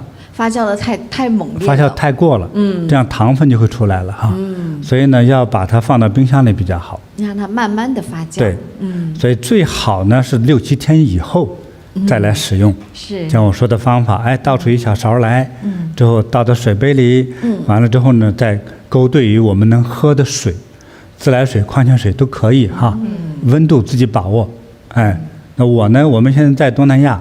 我们就用的普通矿泉水的，也不用煮，对，因为也没有冷的感觉嘛，哈，对，没有，对，就这样的话，勾兑上4倍以上，像咱们喝的呢，我们喝过4倍的，对，喝过6倍的，到6倍的时候喝的就更舒服一点，哎，就口感非常好了，对，你觉得比喝什么可乐、喝什么牛奶的要好啊？我觉得这个。安全哈，对，有点年龄呢，身上稍有点脂肪的人呢，就是经常喝一喝，预防这个3高哈，还是特别有好处的。那么这个泡了乌梅的醋以后，跟它原始的这种陈醋啊、米醋啊，又有什么不一样呢？就这个点睛之作就在这个乌梅上头哈。其实2个部分，其实我们都应该给网友介绍一下哈。我说梅，觉真，你们俩说醋好不好？好，哎，那你们先说醋啊，通常对人体有哪些基本的作用？有印象吗？醋它就是酸性的哈，它也是就是促消化，然后降糖、降血脂。那我们都知道嘛，就是吃东西吃油腻了，就愿意吃点醋，对，它就很消油脂。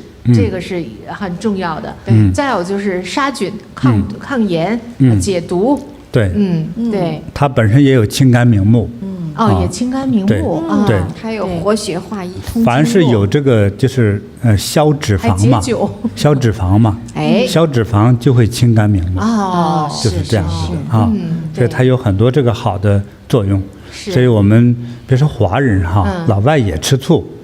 对，也吃醋。对，醋还有软化血管的作用。对，所以就是防那个高血压造成的血管硬化呀，是特别的好。是，其实说像我们华人哈，在饮食之中加了醋之后啊，对我们的健康带来了无尽的帮助，很多的好处。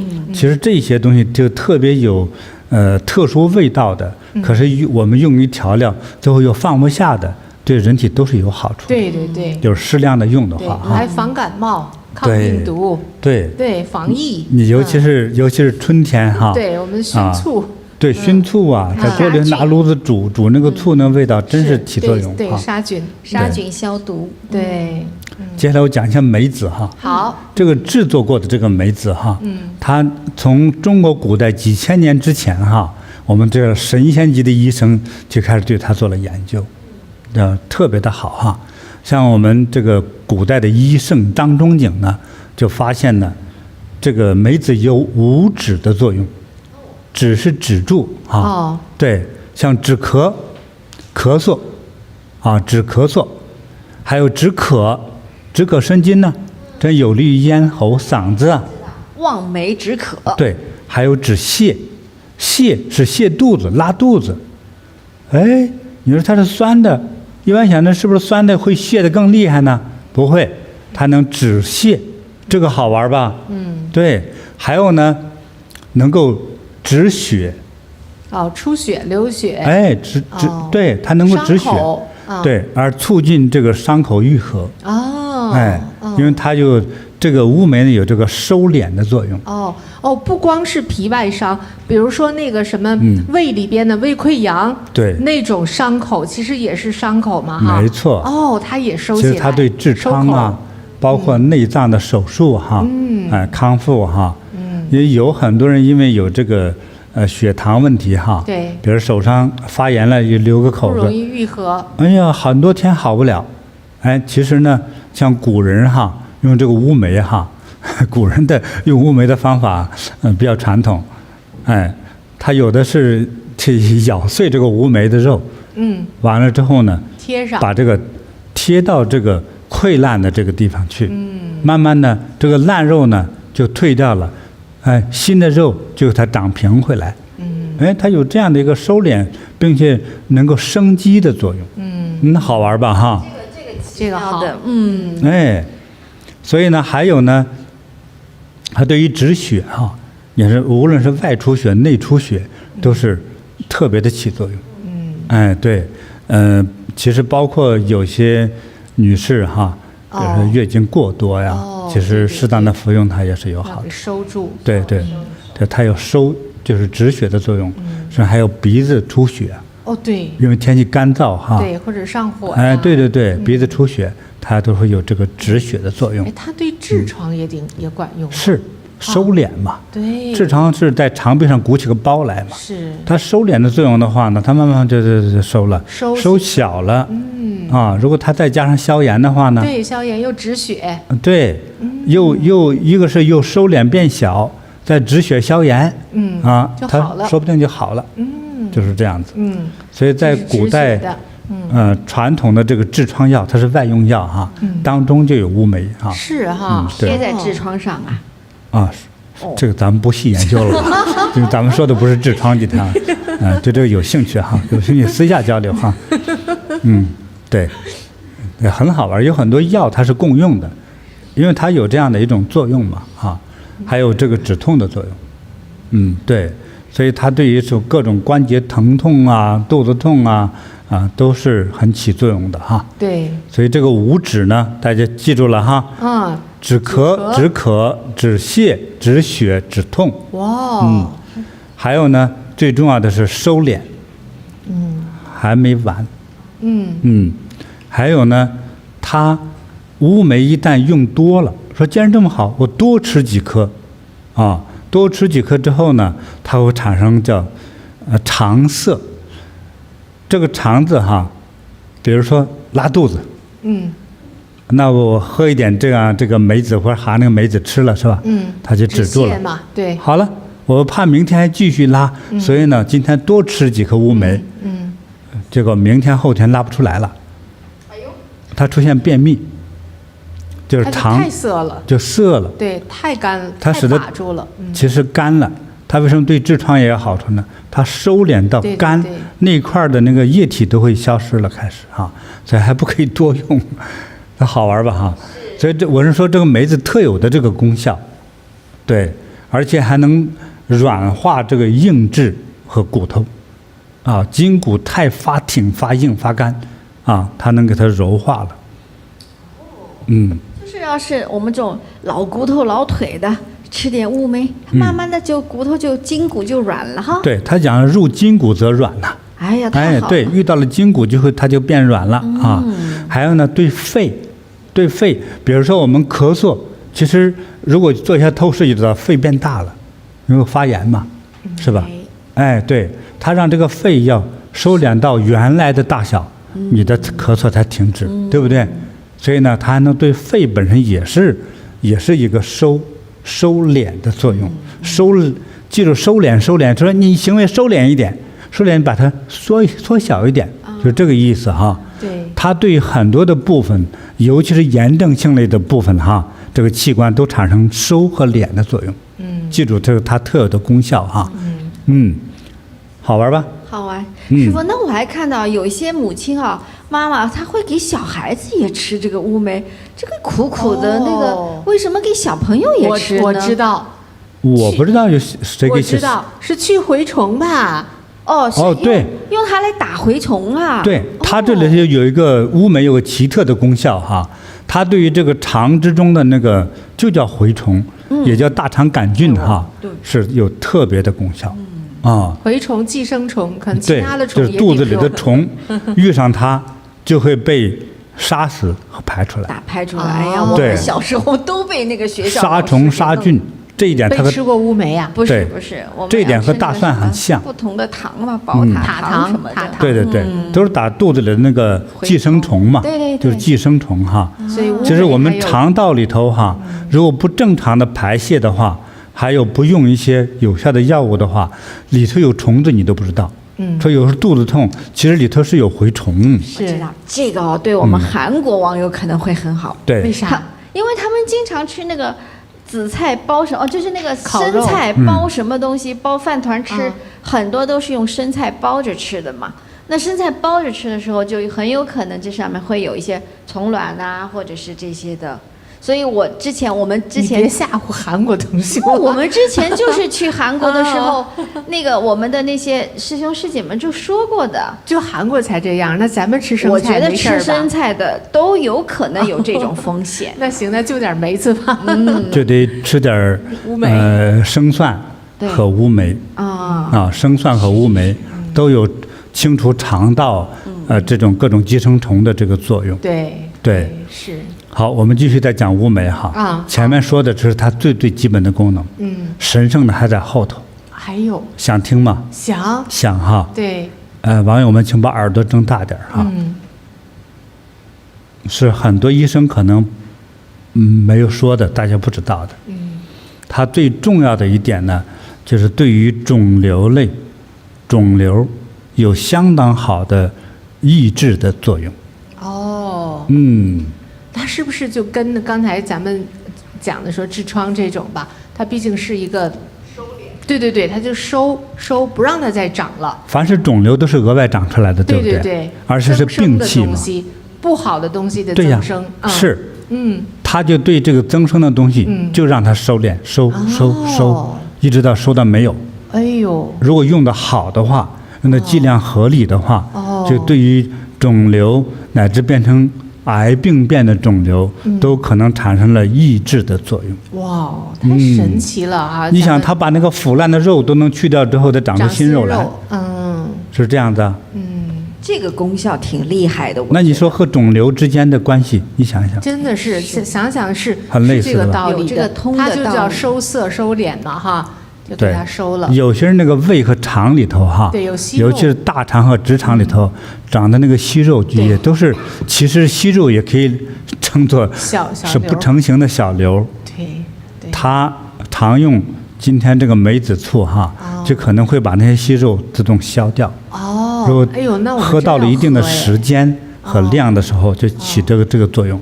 但是大家不能盲目急于求成哈，所以我兑2倍的水很酸，我就为了怎样把我的那个弄好。但是它也很厉害，就弄不好会弄坏，所以不能过量，好吧？一定安全的范围里来使用才可以。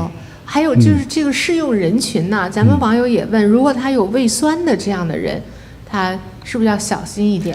首先，我先有一个声明哈，我不是医生，就是我呢都是这个民间。我的师傅啊，我妈呀，还有我的遇上的奇特的这种朋友哈，给我传给我的一些方法、一些小妙招、小偏方哈。那我觉得大家有需要，我就给大家讲一讲。但是这些功效的东西，我都查过了字典，它对于这样的这个疾病的这个作用力，这个不是我们自己乱讲的哈，这都是查过医书的，它真有这个作用。所以呢，我又知道这样的小妙方。所以才给大家敢传授是这样子，就是但是，别说药了，就吃胡萝卜，有的人还吸收得了，有的人还是抗拒的，是排斥的，因人而异。对，有些人就不能吃黄豆，一吃黄豆脚底板痛，对不对？啊，是吧？有些人吃肉头痒痒，所以它是，并不是每个人都接受所有的东西。那如果你的体质比较特殊，或者你正在看医生得哪种重病，或者是做手术，甚至怀孕，你最好先问一下医生能不能用这个乌梅醋，好吧？但是我的心是好的，这个大家都看得出来哈。对，你为了自己的安全，你自己先问一下医生就比较好。就是这样子。我们网友还问呢，说那个咱们禅堂有没有这个乌梅醋啊？对，都是着急啊，是吧？因为都相信师傅那个。给的这个就是最好的嘛，因为最近我们讲这个三高哈，就是激起我呢给大家弄一点东西哈，那我呢加持了一些这个乌梅啊，加持一些乌梅，那我呢会赠送给我们全球所有的禅堂，每个禅堂都有一部分。那么你那个所在地呢有没有菩提禅堂？如果有的话，你最好先打电话联络一下，好吧？联络一下。那你看他们是要让你花点钱你去请呢，还是他送给你呢？每个禅堂操作不一样的，但是乌梅我都是送给他们了哈，他们没花钱，好吧？我给你透个底哈，那你要和你当地禅堂联络，好不好？好的。如果人家同意，让你去取这个梅子，或者取梅子或者是醋，那是你们之间的一个沟通，好吧？好，反正我的心意呢是希望大家都能够消除三高啊，保证一个健康的身体，好吧？好的，就是这样哈，这个纽约禅堂的说，我们正发愁不知道去哪儿买乌梅呢，师傅给禅堂送来了，我会邮寄一些。对，你们禅堂那个附近能买到这个乌梅哈，通常中药店有，中药店就有哈，通常论斤来买哈，你还是各禅堂少存一点还是必要的，好吧？但我们在特别加持的时候呢，我也帮你再加持，但是我会寄一批给你，好吧？好的，师傅，那我们本地哈，在我们所在地马来西亚各个禅堂，我同样是送给每个禅堂都有乌梅哈。太好了。那你领取的方法呢？你们自己去跟你所在地的禅堂呢来联络，你是怎么样一个领取法？还是花钱呢？还是发心呢？还是白拿呢？都可以和你们禅堂自己沟通，好吧？那现在我所在地。我的直播讲课所在地哈，我们也有给大家一个机会师父特意为我们整个马来西亚的非穆斯林的朋友们精心制作了300瓶哈，这个乌梅醋就是师傅桌上那样的，对吧？就这样子的，对，就是用师傅加持的那个乌梅，我们把它泡在米醋里面啊，它现在正在美美的、慢慢的有控制的发酵中啊，这个味道是一天比一天更醇香啊，它现在那种乌梅的香味是越来越浓厚了哈。我们这2天每天饭后都尝试着再去饮一点。就是刚才师傅讲的那个稀释真的是醇香的感觉越来越厚了，真香。所以呢，师傅也是想，就是在我们吉隆坡禅堂，举办一个一醋降3高的这样的一个赠送网友的这样的一个活动。是那么我们也是因为总是要到我们禅堂来亲自领取的，那什么样的来可以呢？是马来西亚我们非穆斯林的网友们。但是我们要通过一个网络注册的这样的一个程序手续，要先来先到先注册先到。只是马来西亚的网友啊。对，其他国家的网友们可能就是在你本地的禅堂，可能去有没有这样的安排那个注册网址再给一下，让大家拍个照。对。那在这个网址里面，我们进去注册呢，你会发现我们的活动时期是下周5、下周6，有2天的时间。3月3号和3月4号。那3月3号周5呢，就是从我们下午2点开始，2点到4点是一个时间段，4点到6点，6点到8点，我们可以照顾到一些上班族。那你们下班之后也可以用那个时间到我们禅堂来领取师傅来给大家泡制的这个乌梅醋。那么3月4号星期六整一天，从11点开始11点到1点2点到4点，4点到6点，这个时间段又有3个时间窗口。那我们到这个网址里去。报名的时候呢，你一定要选好你自己的时间窗口因为现在毕竟还是有疫情的，所以我们呢还是要控制一下人流，所以每一个时间段呢，我们有一定人数限制。那你要选好自己，准备好，确定好我在哪个时间段来，你就赶紧去点选那一旦这个时间段的名额完整，就是已经满了之后呢，你就不能再选这个时间段，你就要换一个时间段了那实在不行呢，你就留下你的 email 地址。如果我们有比方说其他网友临时取消啦，或者是有其他的机会名额可以给到你的话，我们也能够及时的通知到你。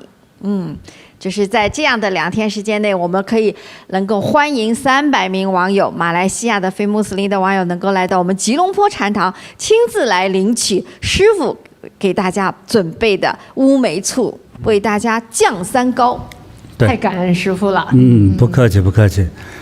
好，这个呢是一个非常好的一个小偏方只是小偏方所以呢，极特殊身体的人或者正在治病吃药怀孕或者身体比较敏感特异的这个身体的人呢，最好咨询一下医生再来使用但通常来说其实没有啥，就是醋中加了个乌梅而已对，乌梅的作用大家都理解了对，乌梅加醋，它2个都很好，但是呢，加在一起就1+1大于2，效果就更好了。他们2个黄金搭档在一起，真的是所向无敌呀！对，它长相不起眼，但是效果还是不错的。我看一个日本网友就说：“哎呦，那我们没有禅堂的地方失望了，也不用失望，师傅都已经告诉我们怎么做了对呀，在家里自己泡嘛，就中药店。”对，很容易的甚至在国外呢，中药参茸店当中一般都有卖这个乌梅的。对，乌梅干的。对，拿来你买一些粮食酿造的醋，陈醋是最好。完了之后呢，再把这个梅子呢再塞进去，像一般普通瓶装就是6、7颗就够了。对，但通常是1个礼拜之后再用，效果会更好。对，乌梅跟醋买回来。等到下一次直播的时候，都跟着你一块儿听师傅的直播，其实就得到了加持，也是师傅加持的乌梅醋，就做好了，是一样的效果对，所以你自己做这个也不用保留，这个方法特别简单，真的是。对。师傅，那这样的喝的话，什么样一个频率？比方说1天喝1次1小杯这样子，还是每天这样坚持喝会更好效果？挂油，这用不用天天喝呀？我觉得是持续性的，它也分你的那个三高的程度。如果你有最近这1-2年你有检测过身体，你心里明白你的三高是多少，对不对？对，你就再来喝。所以这个度来说的话呢，我觉得，最好的效果就是早上，早上的时候来开始喝。对。那也有人他这个不同的门派哈，也有人说睡觉前喝，但是我觉得呢，你的体质情况如果说比较高，这个三高比较高，严重了，就是你的早晚各一次，各喝这个勾兑过的10毫升的醋，就会效果比较好。要是预防的，对，就是预防的哈。那其实你自己也感觉到你的身体的变化，但你觉得有疑惑，觉得是不是我身体是不是不适应啊？那你就停下来，就别喝了，好吧？这个自己要把握。酌情。这样咱们吃馒头也不能吃太多，对不对？就是，吃啥也不能过量。对，所以这个，但是这个效果呢，持续性的用比较好。我觉得最安全哈，比如1个礼拜你用3次、4次，就不用每天喝。你试试看，不一定的，他每个人体质不同，但是我特别不建议睡前喝，别临睡觉了，也漱完口了，完了之后喝了之后，那留下的那个醋对牙有没有一些妨碍？有，是吧？还有你躺那儿不动了。那喝的这个虽然稀释过的醋，会不会对胃肠道会不会产生一些作用？那么还有这个胃食道逆流、胃酸的人能不能喝？一个是你咨询一下医生，但是以我的经验来说的话，是可以的，是可以的，因为物极必反哈，两酸遇到一起之后，它变成就不酸了。何况酶这个东西，它的口感是酸的，但所有的功效与酸没有丝毫关系，是这样，它反而偏碱性的，是，对，所以以此来分析的话，一般的胃酸喝它说不定能好了，是这样子，好的，对，感恩师父，好，太好了，对，那之前呢，我们也讲过和制作过一些哈，这2-3年以来哈，对，推出了很多这样的很多的小妙方呢。就是我是说，对于三高和肝脏相关的哈，这个小妙方呢有好几个，对，来回忆一下，对，比如说3清桑菊饮，三清桑菊饮，对，主要是干桑叶嘛哈，桑叶。贡菊、山楂干等等那一些的哈，对，这个真的是平时这个非常好做嘛，对，这个效果也很好，对，降三高、3清嘛啊，对，还有那个降血脂娃娃菜，这是一个最新的哈，比较新的，我们刚推出来的哈，这个就是很好做，蒸娃娃菜，然后加上那个蒜蓉、蒜末儿，娃娃菜或者就是白菜心儿哈，对，放了很多的蒜蓉，对，蒸一下，对，蒸的火别太大，这个降血脂的特别好。对，这本身也能清肠道之中的寄生虫哈。是，好，然后是减肥柠檬茶，这个我们女生最喜欢了。对，简单易做，就是用柠檬加上姜，对，可以排毒养颜呐。是，对，是。还有那个健康卫士奶昔，这是大家很喜欢的对，这个现在我们家里都有搅拌机嘛，其实就很容易做，对，这里边有姜黄，这也是好东西。柠檬、大蒜然后酸奶的那些味道啊，苹果的味道都是很好的。这个就是针对三高以及这个肝的这个脂肪肝来的。这个效果特别好，有针对性。对，还有一款就是唾手可得的，你都不用制作，打开就能用的，就是我们菩提普洱茶。对，上一期有一位学员，就是喝这个菩提普洱茶，对他坚持喝，他当水喝，喝了1年，加走八卦，对吧？完了之后呢，他就当水来喝，是，你看。他那个三高就降下去，就是每天就喝这个，对，直接帮他降，所以他喝到一定的量和时间就解决了。对，但是也是坚持走八卦。对，是。对，配起来，没错了。对，所以现在我们讲的这种小配方哈，小偏方，其实是八卦内功辅助的方法。是的。那么它最有效的方法是八卦内功。八卦内功你就得去练。像这个呢，可以喝可以吃哈，这是辅助的方法。对，健康饮食。对，光靠辅助的方法是远远不够的。对，还是那个一招降三高的一招，对，八卦内功。所以我们这个基本的体质体能这个改变是最重要的。对，如果你体质不好，光用这些方法也好不了。好不了，是这样的哈，不容易。对，一定要加以这个。走八卦啊，好好练才可以。对，八卦内功大光明，师傅的法样样好，好好练。感恩师傅。好，今天给大家介绍了这么多的网友的受益哈，是，对，听着就是让人心潮澎湃哈，很欣慰，非常开心，对，很开心呢。所以我们的八卦内功又救了这么多的人，真的还有很多受益的哈，很多优秀的这个见证哈，还都在后头呢。是的，还针对不同的健康与病症的哈。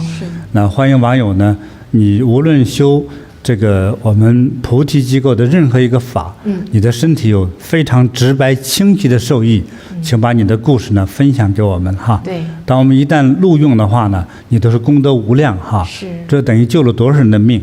对，那我们去来练功走八卦，这个身体好了的人哈，你应该去度化你的，主动的去分享，让度化你的人同事啊、邻居呀、亲戚呀哈，跟你一起来学着练。对，这是救人的命啊，那是多大的功德呀，对吧？还有你这个爱心哈，当你有这种爱心升起的时候哈，这个神都会护佑你的。是。让你和你的家人更吉祥啊，更自在，更如意啊！因为我们多世以来，我们曾经做过的错事很多哈，一个累积的疾病，还累积的这个各种的业啊，很多。所以我们想获得真正的好，所以我们要有那个福气，也就是有那份功德，才有那个福气，我们才能获得真正的好啊！所以我们受益的时候，一定要别忘了度人啊！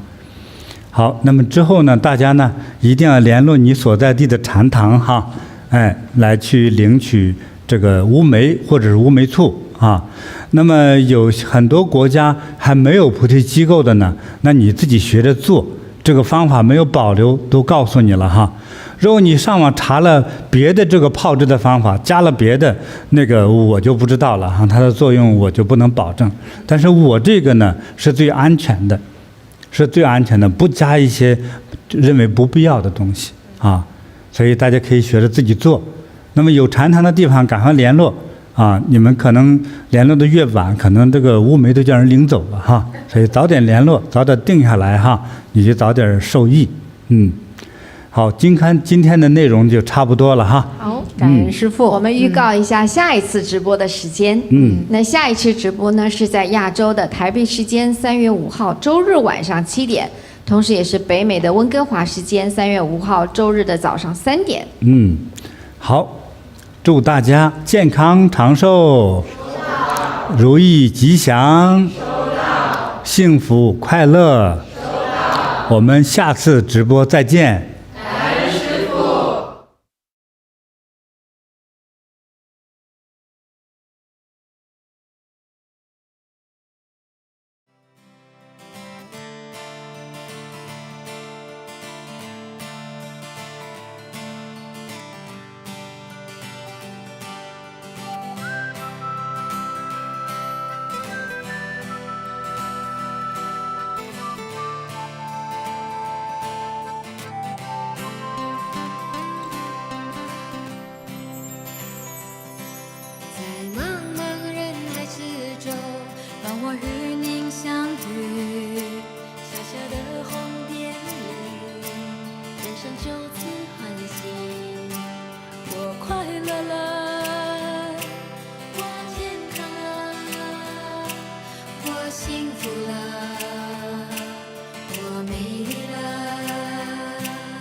小小的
幸福了，我美丽了。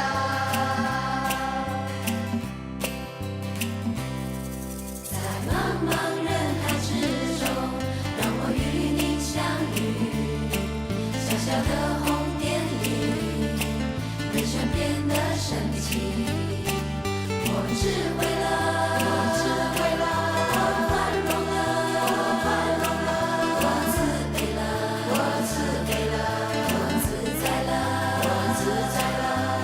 因为有了你，了解生命的真理，修行的意义。因为有了你，日子犹如彩虹般，彩虹般美丽。我快乐了，我快乐了，我健康了，我健康了，我幸福了，我幸福了，我美丽了，我美丽了，我快乐了，我快乐了，我美丽了，我美丽了，我幸福了，我幸福了，我美丽了，我美丽了。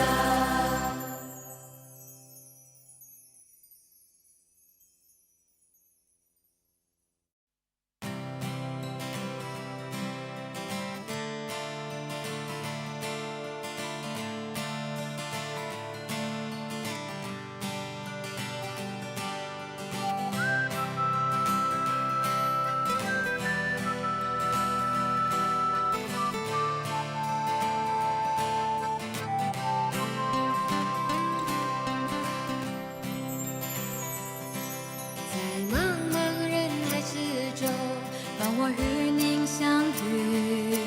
小小的红点里，人生就此欢喜。我快乐了，我健康了，我幸福了，我美丽了。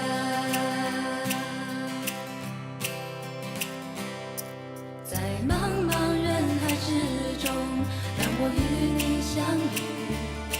小小的红点里，人生变得神奇。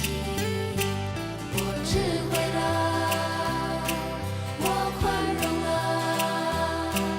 我慈悲了，我自在了。因为有了你，生命变得更坚定，不忧忧无虑。因为有了你，日子不再有哭泣，不再有恐惧。我快乐了，我快乐了，我健康了，我健康了，我幸福了，我幸福了，我美丽了，我美丽了。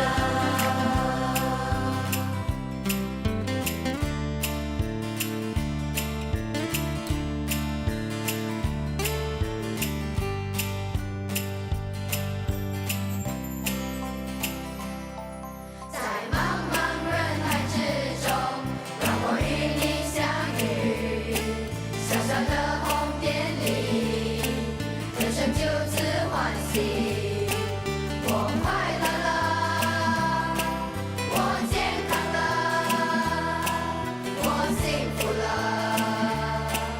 我美丽了。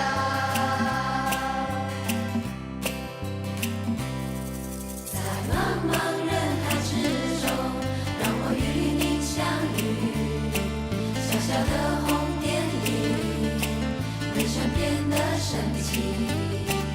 我智慧了，我智慧了，我宽容了，我宽容了，我慈悲了，我慈悲了，我自在了，我自在了。